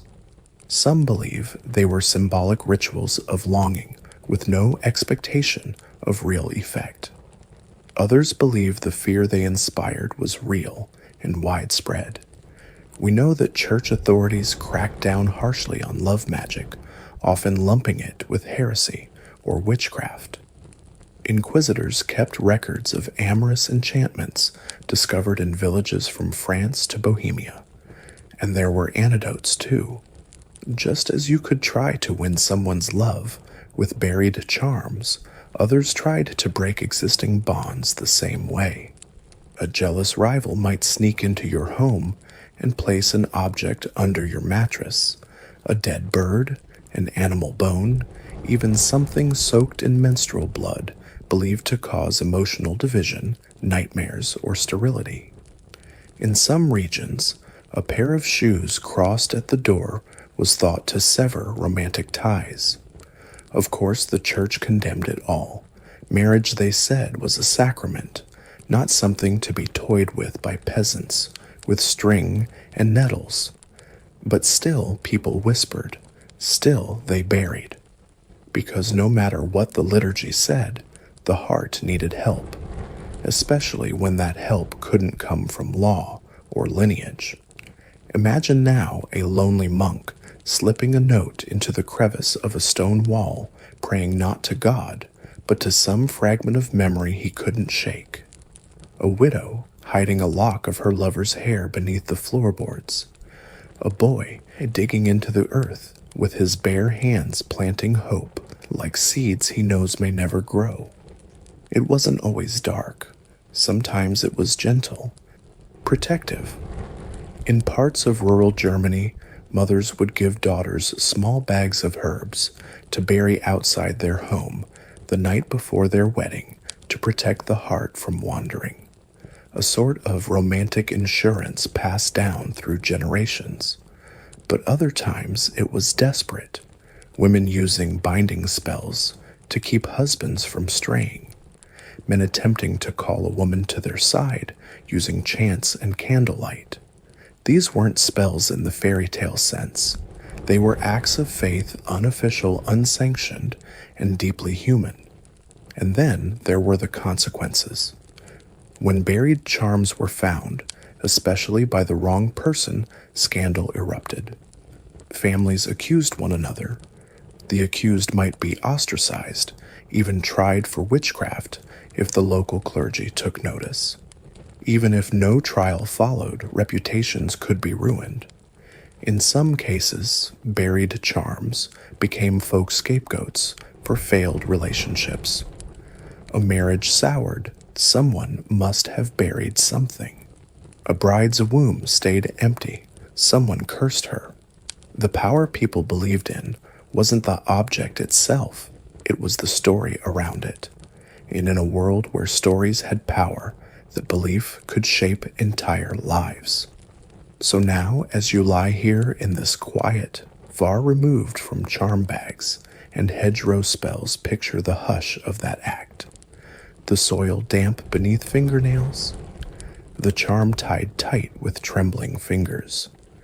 The hope irrational, but overwhelming, that love could be coaxed into existence, like coaxing a fire from damp wood. Because sometimes, when all the rules said no, when status, money, religion, and reason said no, people buried a yes. They buried it deep, and they waited.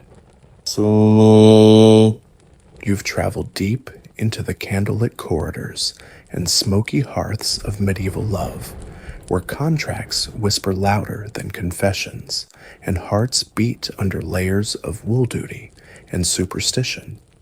And now, as your limbs soften further and sleep slips closer, we arrive at perhaps the most unlikely of love's allies, the village priest. Yes, him, the man in the robes, the one whose job was to shepherd souls, bless marriages, and sternly uphold the rules. But beneath his solemn expression and calloused hands, you'd sometimes find a reluctant Cupid. Because in a time when courtship was formal, marriages were arranged, and public affection was discouraged, the local priest could become an accidental love courier. Picture a small village, the kind with one narrow street and a single stone church. The priest lives next door in a modest rectory. He knows everyone has baptized every child, buried every elder, and heard more secrets than the river hears reeds. And as he goes about his routine, tending the sick and blessing livestock, he also finds himself intercepting glances, letters, and the occasional scribbled plea folded between pages of a psalter. Because for many young lovers, especially those whose affections were forbidden or frowned upon, there was no safer route for their messages than through a holy man's hands. Here's your mainstream historical fact.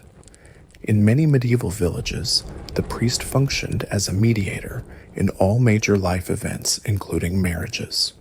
Before a formal union, couples often made a prenuptial vow or troth declaring their intent to wed.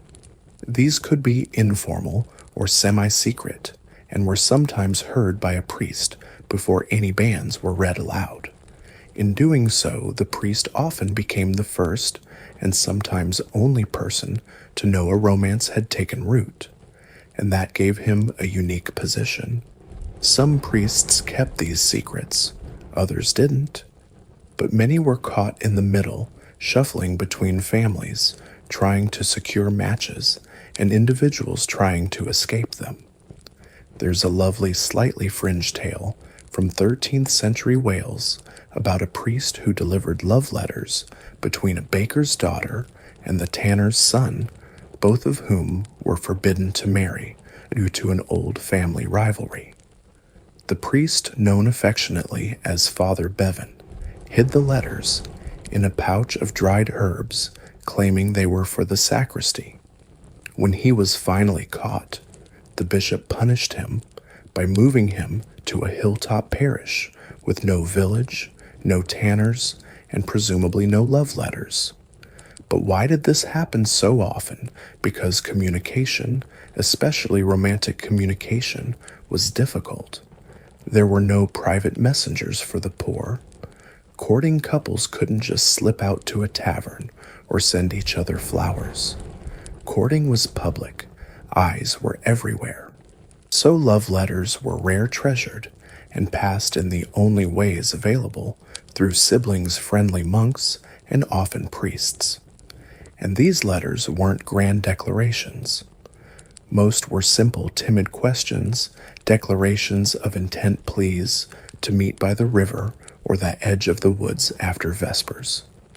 Many were dictated by one party and written by another, since literacy was uneven, and women especially were often taught little more than religious texts. Imagine being that priest, called to hear confession in the morning, and by afternoon passing a crumpled bit of parchment from a trembling girl to a boy mending the church's roof. Imagine the weight of that letter, not just the ink, but the risk. If caught, he could be accused of encouraging disobedience, of undermining family alliances, or worse, of enabling scandal. Historians still debate how complicit priests were in these affairs. Some believe they actively facilitated elopements and secret unions. Others argue they were merely too entangled in the community to stay truly neutral. After all, the same man who oversaw a wedding might also hear the confessions that followed a betrayal or baptize a child born of an unsanctioned love. And sometimes the priest was used without his consent. Young lovers would leave letters on the chapel steps, hoping they'd be picked up and passed along. There are even records of girls slipping love tokens, ribbons, beads, carved wood, into the collection box, trusting that the priest would know who to give them to. Whether he did, well, we'll never know. But not all stories ended in smiles.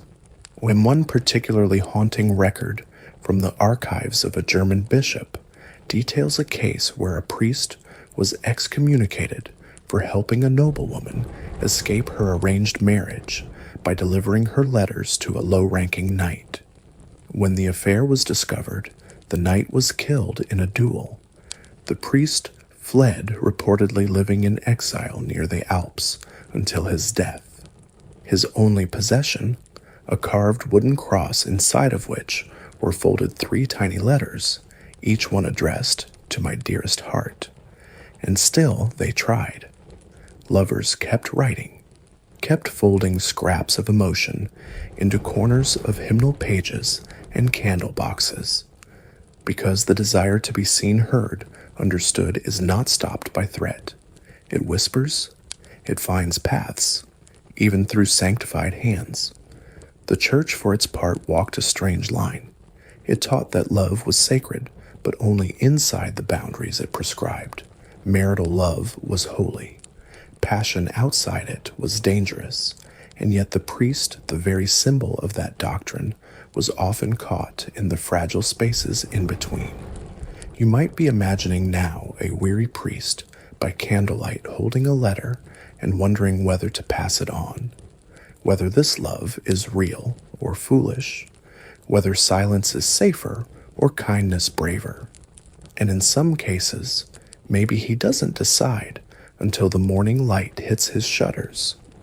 Maybe he prays for guidance, or maybe he simply remembers being young, because that's the truth hiding behind so many medieval love stories. People remembered being young, even the old, even the cloistered, even the dutiful. So as you lie here still and quiet, your breath soft and slow, picture the chapel. Not grand, not gilded, just a small stone building with moss along the roofline, and inside a young man kneeling not in prayer but waiting. A folded scrap of parchment tucked beneath his cloak, a priest nearby pretending to study the Psalms, and between them a silence filled with everything unsaid, because love in the Middle Ages rarely had room to speak, but somehow it still found someone willing to carry its message. The fire in your imagination crackles low now, casting flickering shadows on everything you've come to understand about love in the medieval world, its constraints, its costs, its desperate quiet rebellions. But not every story stayed quiet. Some burned too hot to be hidden. Some were so bold, so stubbornly human, that they broke the rules and broke the town with them.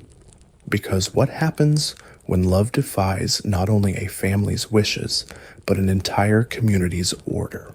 What happens when 2 people step beyond class promise and custom, dragging the full weight of tradition behind them like a bell that cannot be unrung? This is where we step into the realm of weddings that broke the rules and broke the town.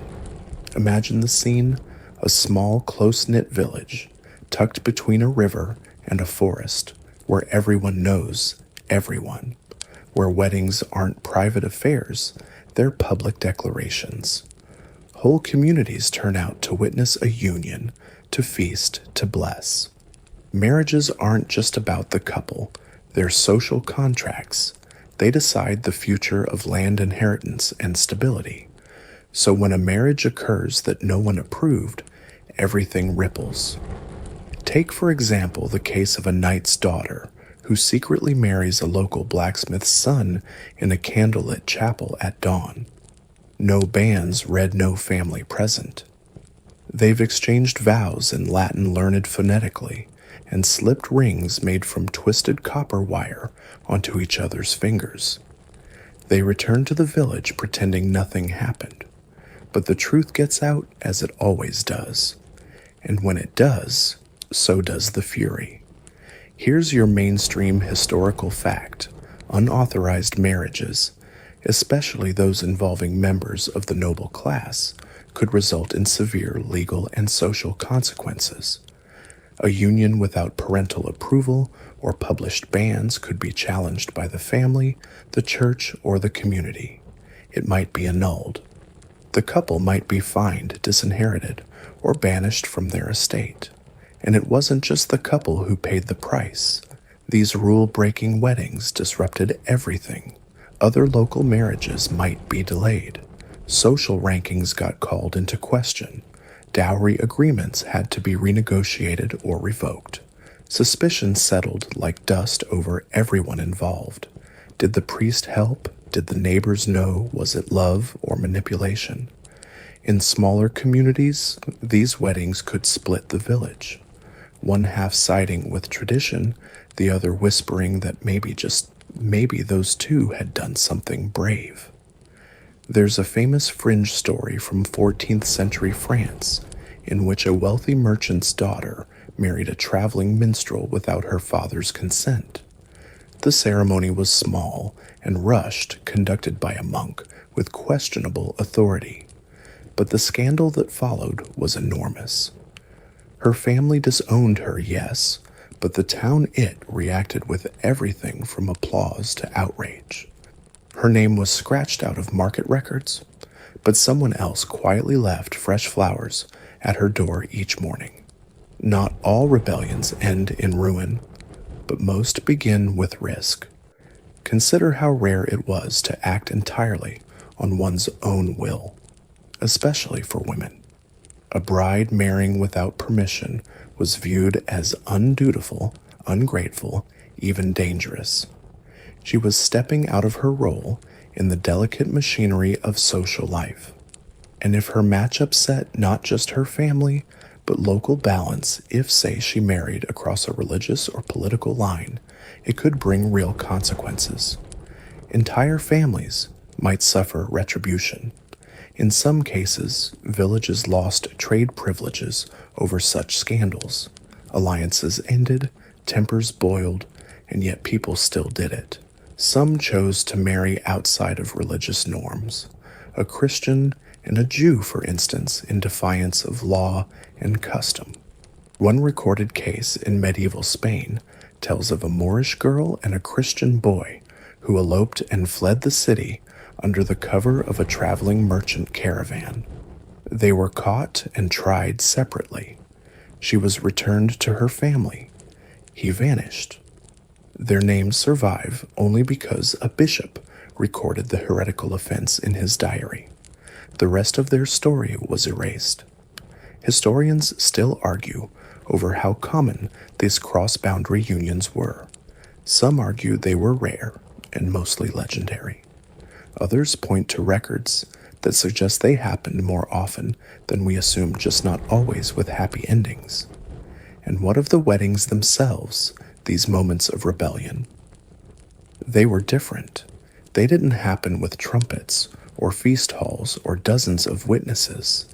They happened in cellars, in roadside chapels, in meadows beyond the tree line. The rituals were smaller, quieter, but no less sincere. Imagine two lovers holding hands in the dusk, surrounded only by a handful of loyal friends and a nervous priest. The rings are plain, the garments modest, but the vows spoken slowly, nervously, honestly carry more weight than any jeweled ceremony could. Of course, not every defiant union was romantic. Some were driven by desperation, financial, emotional, social. A woman fleeing an abusive home, a man avoiding conscription. But even those marriages burnt in crisis were a kind of protest against the way things were, a refusal to be moved like pawns on a board. And when these weddings broke the rules, they didn't always break quietly. In one small German town, an unsanctioned union between a craftsman's daughter and a novice monk caused such unrest that the townspeople split into factions. Fistfights broke out in the market square. The town council was forced to intervene. The newlyweds were escorted out of town by torchlight, not as criminals, but as symbols. They were both banned and celebrated, punished and admired. You can imagine it, can't you, the mixture of fear and thrill, the quiet hand squeeze before the vows, the knowledge that tomorrow everything might fall apart, but tonight you belong to no one's plans but your own. And not every community responded with violence. Sometimes the wedding that broke the rules became the spark that changed the rules, especially if the couple was clever or connected, or simply lucky enough to have the right allies. A marriage once seen as scandalous might over time be accepted, especially if it brought prosperity or ended a feud. There's a documented case in northern Italy where a noblewoman married a miller's son against her father's will, but with her brother's secret approval. They were exiled for 3 years. Upon their return with wealth from their new trade and a well-mannered son in tow, the family welcomed them back. By then the scandal had cooled. The town had other gossip to tend to. Because here's the quiet truth, the one that hums beneath all these stories: time softens everything, even the sharpest scandal, even the most defiant act. A marriage that once split a village might a decade later be remembered as a brave beginning. And maybe that's what some of these couples hoped for: not instant acceptance, but future forgiveness. Maybe they knew the road would be hard, but also that their union might one day be seen not as an offense, but as a new kind of story, one with fewer rules, more choices, and maybe more love. So as you lie still, the quiet wrapping closer, imagine that ceremony. Not in a cathedral, but in a moonlit clearing. No choir, just wind. No banquet, just bread and wine shared from the same cup. 2 people trembling and determined, and behind them the life they've stepped away from. Ahead of them, only possibilities. Because in the end, a wedding is a beginning. And even when it starts in scandal, it can still lead somewhere beautiful. You're breathing slow now. The world outside your blanket barely stirs. Maybe you can even feel your heart sinking with the quiet rhythm of history. And as we ease deeper into this night of tangled alliances and careful betrayals, we arrive at one of the rarest chapters in the medieval love story, when against all odds politics failed and love mended. Up until now, you've seen marriages as tools, devices used to stitch torn territories, secure fortunes, and pacify bloodlines. But what happens when the plan backfires, when the chess pieces rebel, when a marriage designed for advantage instead births understanding, unity, and unthinkably affection? It didn't happen often, but it did happen, and when it did, it didn't just shock the family, it stunned entire regions. Imagine 2 houses long at war. You've heard their names whispered like curses across markets and winter feasts. Their banners are never flown in the same square. Their colors clash at tournaments. And yet through some combination of desperation and royal pressure, a match is arranged. The lord's daughter from one side, the prince's cousin from the other. Neither is thrilled. Both are raised on stories of how the other house stole, burned, betrayed. And then something strange unfolds. They meet. And against their better judgment, they don't hate each other. Here's your mainstream historical fact. While most aristocratic marriages in medieval Europe were arranged with political goals in mind, some of these unions evolved into surprisingly warm partnerships. Eleanor of Aquitaine and Henry II began as a highly strategic match, but contemporary sources, despite their dramatic, later falling out, describe early years of close collaboration and mutual respect. Likewise, Margaret of Denmark and James III of Scotland, married for alliance, reportedly developed a cordial relationship that influenced diplomatic ties between their countries for years. In other words, the plan may not have been about love, but sometimes love decided to show up anyway. And when it did, something shifted. Not just between the couple, but between their houses. Because when 2 people at the center of a grudge start speaking gently to one another, it gets noticed. Servants tell stories. Scribes add flourishes to marriage records. courtiers lower their voices surprised to see the new bride smiling at the harvest festival, and slowly perhaps, without even meaning to their affection, begins to change everything around them. It might begin with joint decisions, overseeing estates together, riding out to inspect crops as a pair. Later, it becomes shared meals, private jokes, a willingness to defer to one another in public. This isn't romance in the courtly love sense. It's something sturdier, something slower, the kind of affection that builds not on fireworks, but on foundation. And when the people around them see it, when they sense that the match is not only stable, but affectionate resentments start to cool. The villagers from opposing territories find themselves working side by side on a joint harvest. Soldiers who once glared across borders now nod politely at feasts. A child born from the union is christened in a church that neither family once dared enter. The feud loses oxygen. There's a lesser-known fringe story from 15th century Poland where a noblewoman named Anna was married off to the son of a man who had seized part of her family's land decades earlier. It was meant to be a peace offering. No one expected the marriage to function beyond its political symbolism. But letters between the couple preserved in family archives show a remarkable tenderness. They wrote of planting trees together, of singing lullabies to their children in two dialects. Their joint rule was remembered not for conquest, but for establishing one of the region's first communal grain-sharing systems. Historians still argue whether these marriages of accidental love were truly transformative or simply outliers. Some say they were romanticized after the fact, reinterpreted through rose-colored lenses by future generations.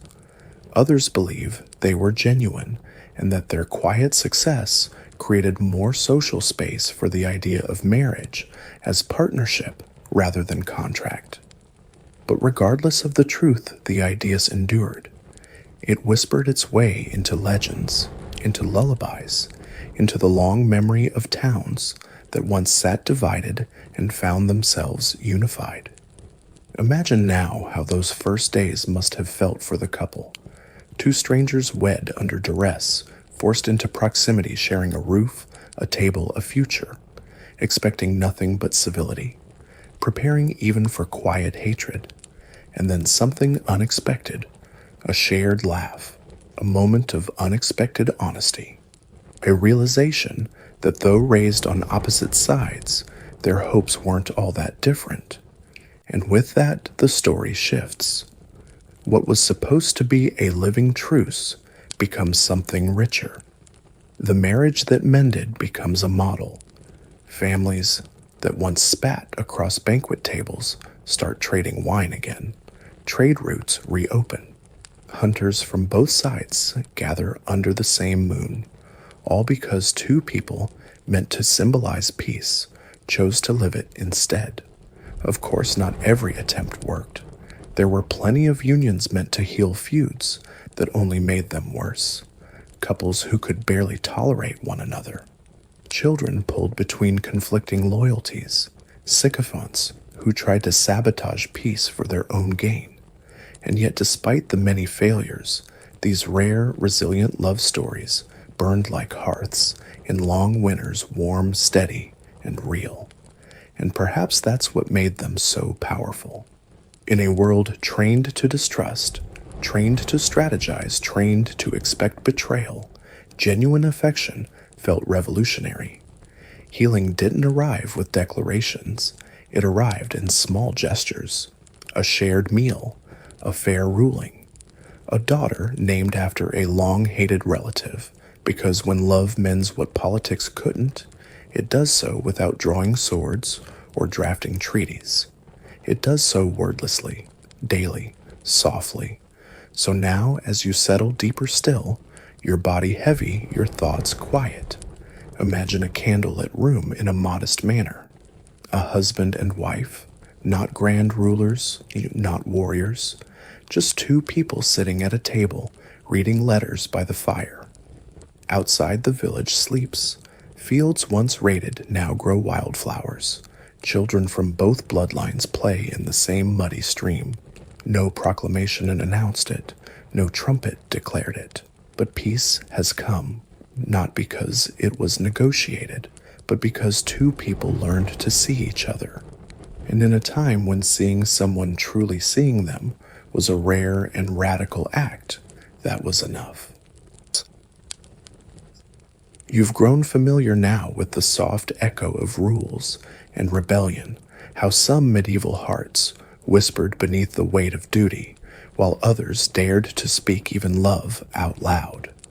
But what happened when that whisper grew too loud?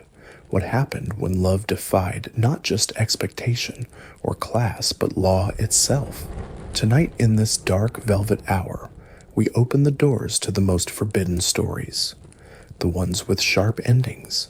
The ones where loving the wrong person didn't end in exile or scandal, but in a cell, a trial, a sentence. Because in the rigid world of medieval Europe, loving the wrong person could get you locked up.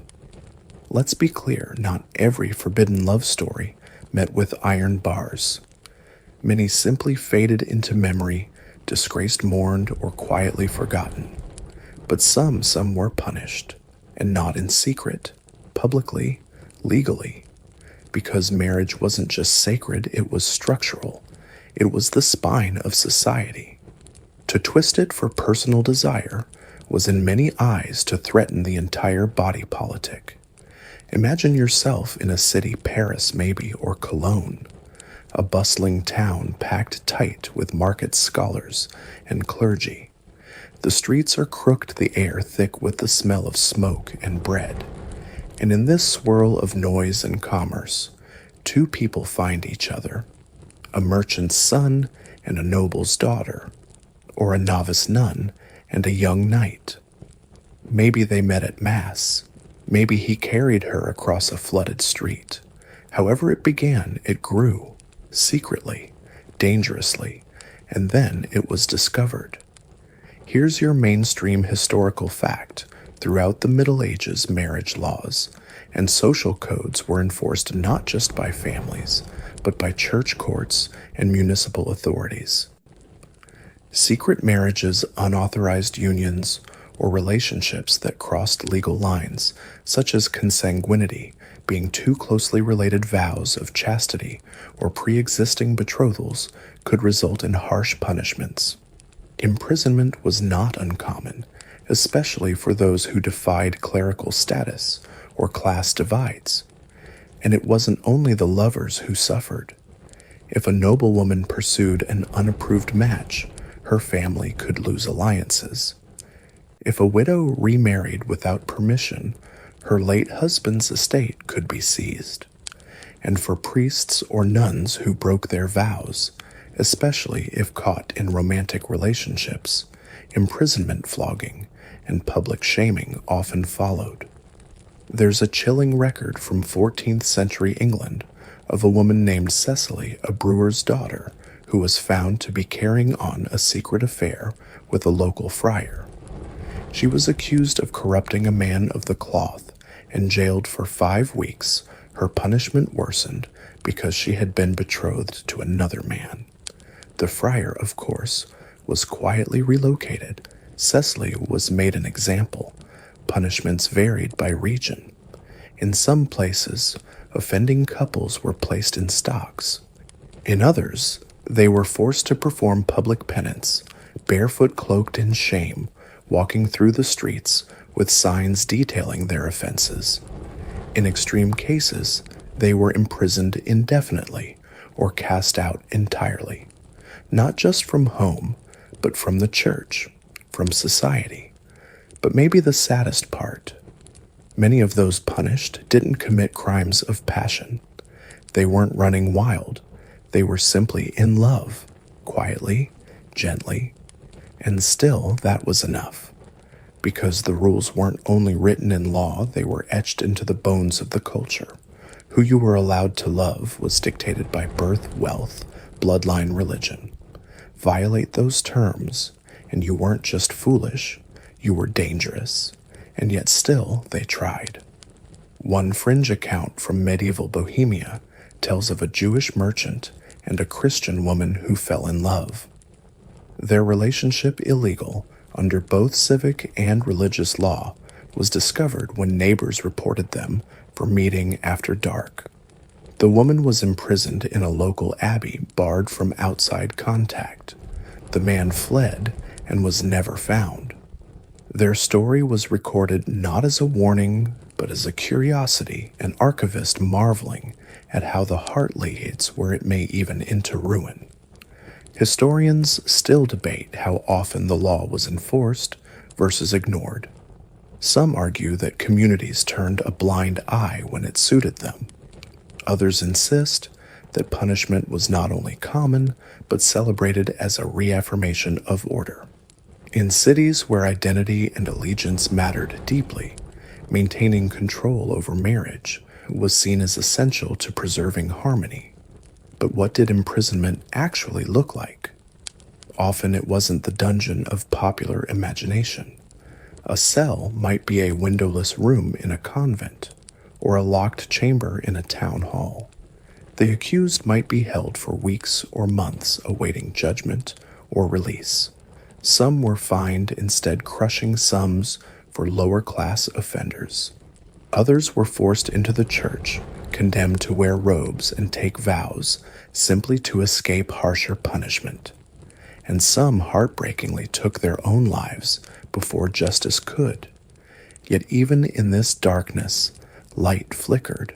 There are a few recorded instances where forbidden lovers won, not always immediately. Sometimes it took years, appeals to bishops, intercessions by powerful patrons, financial leverage. But it happened. In Venice, a merchant's son imprisoned for attempting to wed above his station was released after a public outcry. His lover's family relented when her younger sister married a poorer man and caused equal scandal. The rules had cracked, and love walked free. Imagine now what it must have felt like, sitting alone in a stone room, hands cold, waiting to learn your fate, not because you stole or killed, but because you cared for someone you weren't supposed to. Listening to the wind whistle through a slit in the wall, remembering the feel of a hand held under a table, a glance exchanged across a courtyard, a name whispered against the rules. That silence wasn't empty. It was full of longing, regret, defiance, and sometimes peace. Because for some, just to have loved, even briefly, was worth the consequence. And isn't that the haunting truth? Even when punished, people still chose love, again and again. Not recklessly, not always heroically, but humanly. Because some things are worth the risk, even if the price is a locked door. So as you lie still, eyes soft, body slack, with nearing sleep, picture the cell. Not as a place of suffering, but as a monument. A quiet room that held two names and the story they made together. A love that dared the world to disapprove. Because in medieval times, love was a battle. But sometimes, even the caged hearts refused to surrender. Your breath is slow now, like waves lapping gently against the edges of sleep. We've wandered through arranged alliances, buried charms, forbidden notes, and locked doors. But what if love never had a chance to rebel? What if it stayed hidden from beginning to end? No elopement, no confession, no broken bands, no scandal.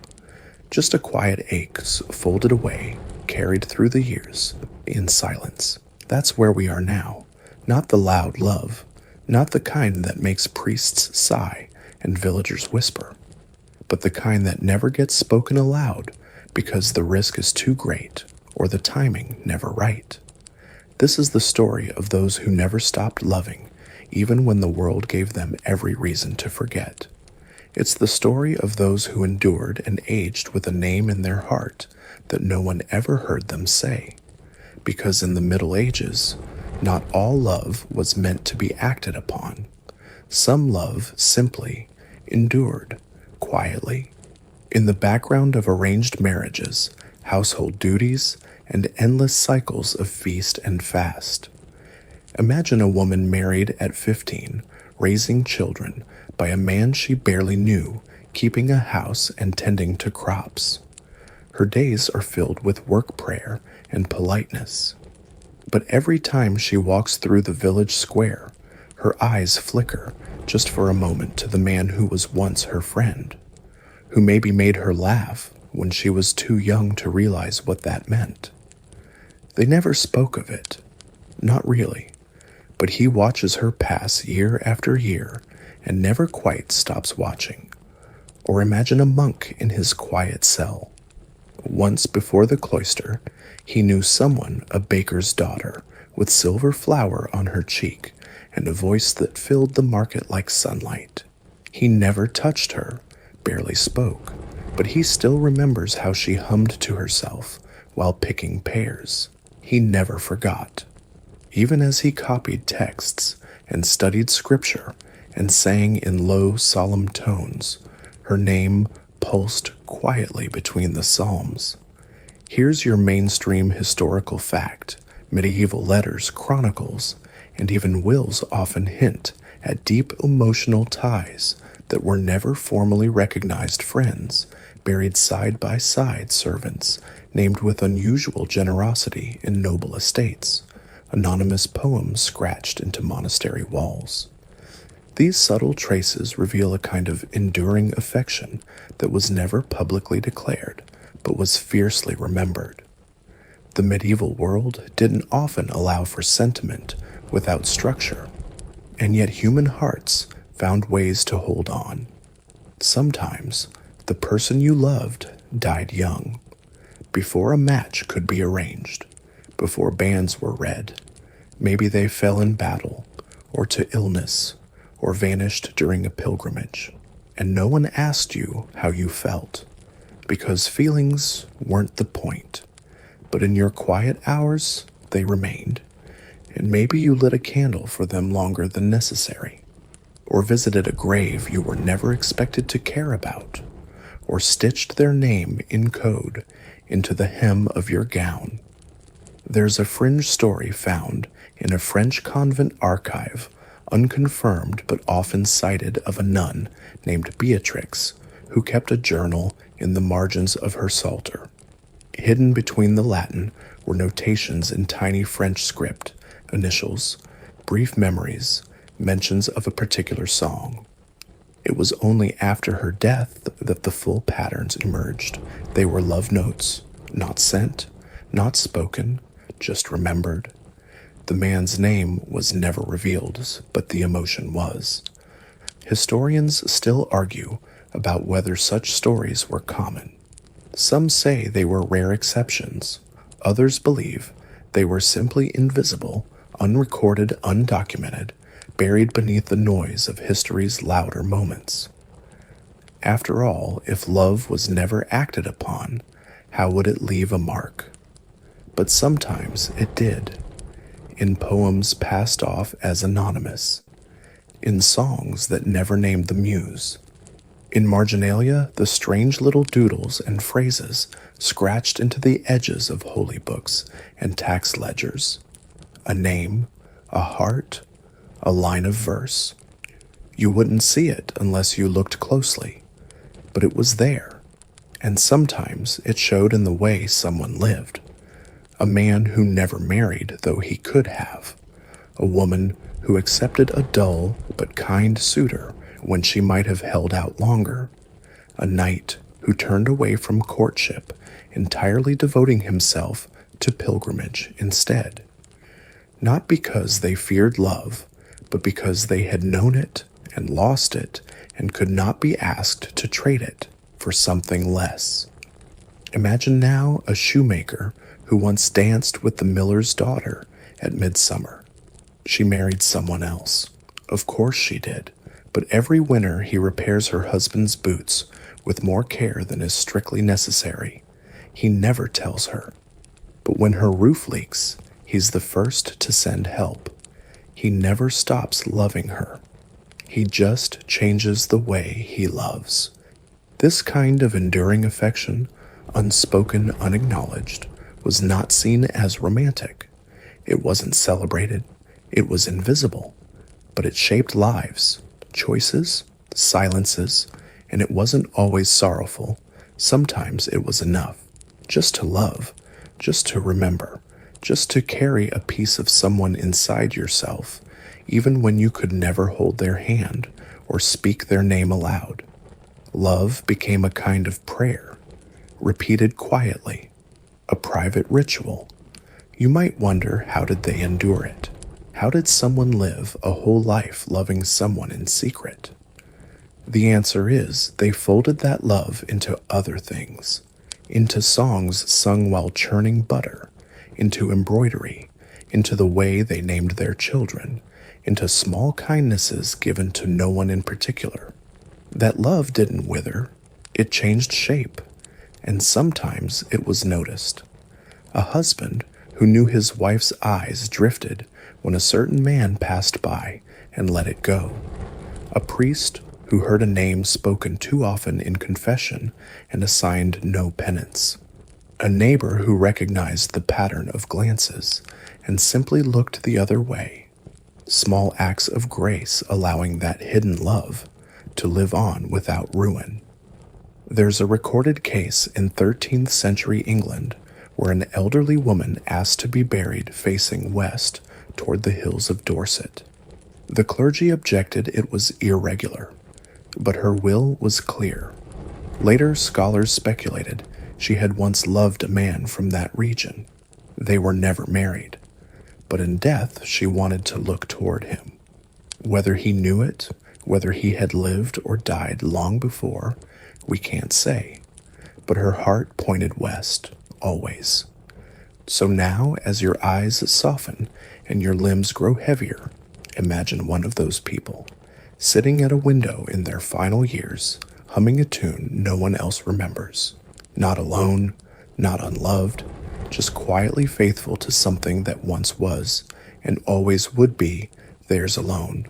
Love in the Middle Ages wore many masks, some loud, some reckless, some doomed, but some just quiet, just there. Still breathing, still loving, still hoping in the soft corners of memory that somewhere, perhaps in this life, perhaps the next, their silence would be understood. And now you've almost reached the end, not just of this night's story, but of a journey through a world where love was regulated, restricted, rewired into things it was never meant to be, documents, titles, borderlines, punishments. Yet still it lived, despite everything, because in the medieval world, love was never allowed to burn brightly, but it flickered stubbornly through cracks in stone walls, behind shutters between banns and vows, and silences too heavy to lift. So as you settle deeper under your blanket, the air still your breath soft, we come to this final truth: you fall asleep, but their hearts keep beating. It's late now in our imaginary village. You're in a room without glass windows, just shutters that creak in the wind. Outside, the animals stir in their stalls. A candle burns low beside a wooden bed. In that house, a woman stirs, remembering a touch. A man dreams of a laugh he once heard and never forgot. Across the fields, a monk sings matins alone, in his chapel eyes closed not in prayer, but in memory. Because love, when denied daylight, doesn't die. It deepens. It becomes part of the rhythm of life. Think of how many loves were never recorded, never granted status or stone. Think of the tens of thousands of hearts that beat in the silence between obligation and desire. You'll never read about them in history books. You'll never find their names etched into law scrolls. But they existed. We know they did. Because history doesn't just belong to kings and queens and counts and courts, it belongs to the people who kept going, who carried love quietly, gently, like a small fire cupped in their palms. Here's a final mainstream historical fact. In late medieval England and parts of France, it was not uncommon for couples to enter clandestine marriages, secret unions, without public bans, often conducted quickly and witnessed by only one or two people. These marriages were considered valid by canon law if both parties gave clear consent, but they often went unregistered, undocumented, unknown. Entire lives built in quiet rebellion, love hidden in plain sight. That's the last trick love played in the Middle Ages. It kept going even when no one wrote it down. And sometimes people planned for that. There's a documented case from Bruges where a woman asked to be buried not next to her husband, but facing the orchard where I first saw him. The scribes didn't understand. Her husband was still alive, but her eyes, even in death, belonged to someone else. Historians still debate what these quiet stories mean. Some say they're embellishments, gossip that grew into poetry. Others say they're the real history, not the loud, blaring version of politics and war, but the whispered one, the soft kind, the history of people like you, people who loved despite expectation, despite geography, despite time. Because even now, centuries later, those hearts still beat. Not literally, of course. The bones have turned to dust. The scrolls have yellowed. The chapels have crumbled. But their stories, half told, half guessed, still echo. In poems, in lullabies, in old folk songs that speak of lovers separated by mountains and honor and floods. And in you tonight as you lie there listening, because your breath is not so different from theirs. Your heart, soft and slow as it is right now, knows longing, knows memory, knows what it means to love and to wait and to carry things unsaid. You've known in some way what they knew, even across centuries, even across language. So now, as your mind drifts, picture one last image: a courtyard silent after a feast, a ribbon fluttering on a fence post, two people passing each other saying nothing. But their shoulders brush, and in that fleeting moment, the world changes just a little. No vows, no priest, no consequences. Just one heartbeat answered by another. And even as you sleep now, their hearts still beat. Not in their chests, but in the songs left behind, in the fields once walked together, in the love that never burned openly, but never ever went out. Because love in the end is patient. It waits beneath armor. It hides in ink and cloth and quiet gardens. And it's still here, flickering, even now. So now, as you drift into sleep, let your thoughts wander to the soft hush of candlelight against stone. Let the faces blur, the names fade. Let go of who married whom and which house betrayed which. Because none of that matters anymore. All that remains are quiet heartbeats, yours and theirs. A stable hand who once loved the wrong person. A girl who lit candles longer than she needed to. A merchant who named his boat after a woman he couldn't marry.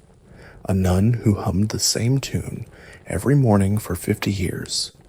They were never written in the books, but they were real. And tonight, as you sleep, they drift closer. They whisper not with words, but with presence. The way the air feels right before dawn. The way silence can feel full. So breathe deep. Let the dust of their stories settle into your dreams. Let the stone walls crumble and the hearths go cold. Let every forbidden glance and lost letter find rest in the quiet of your night. Because you're safe now, and they're safe with you, No more bands, no more borderlines, just peace, just memory, just love folded into the dark, like a letter never sent, still treasured. The past is gone, but the hearts are still beating.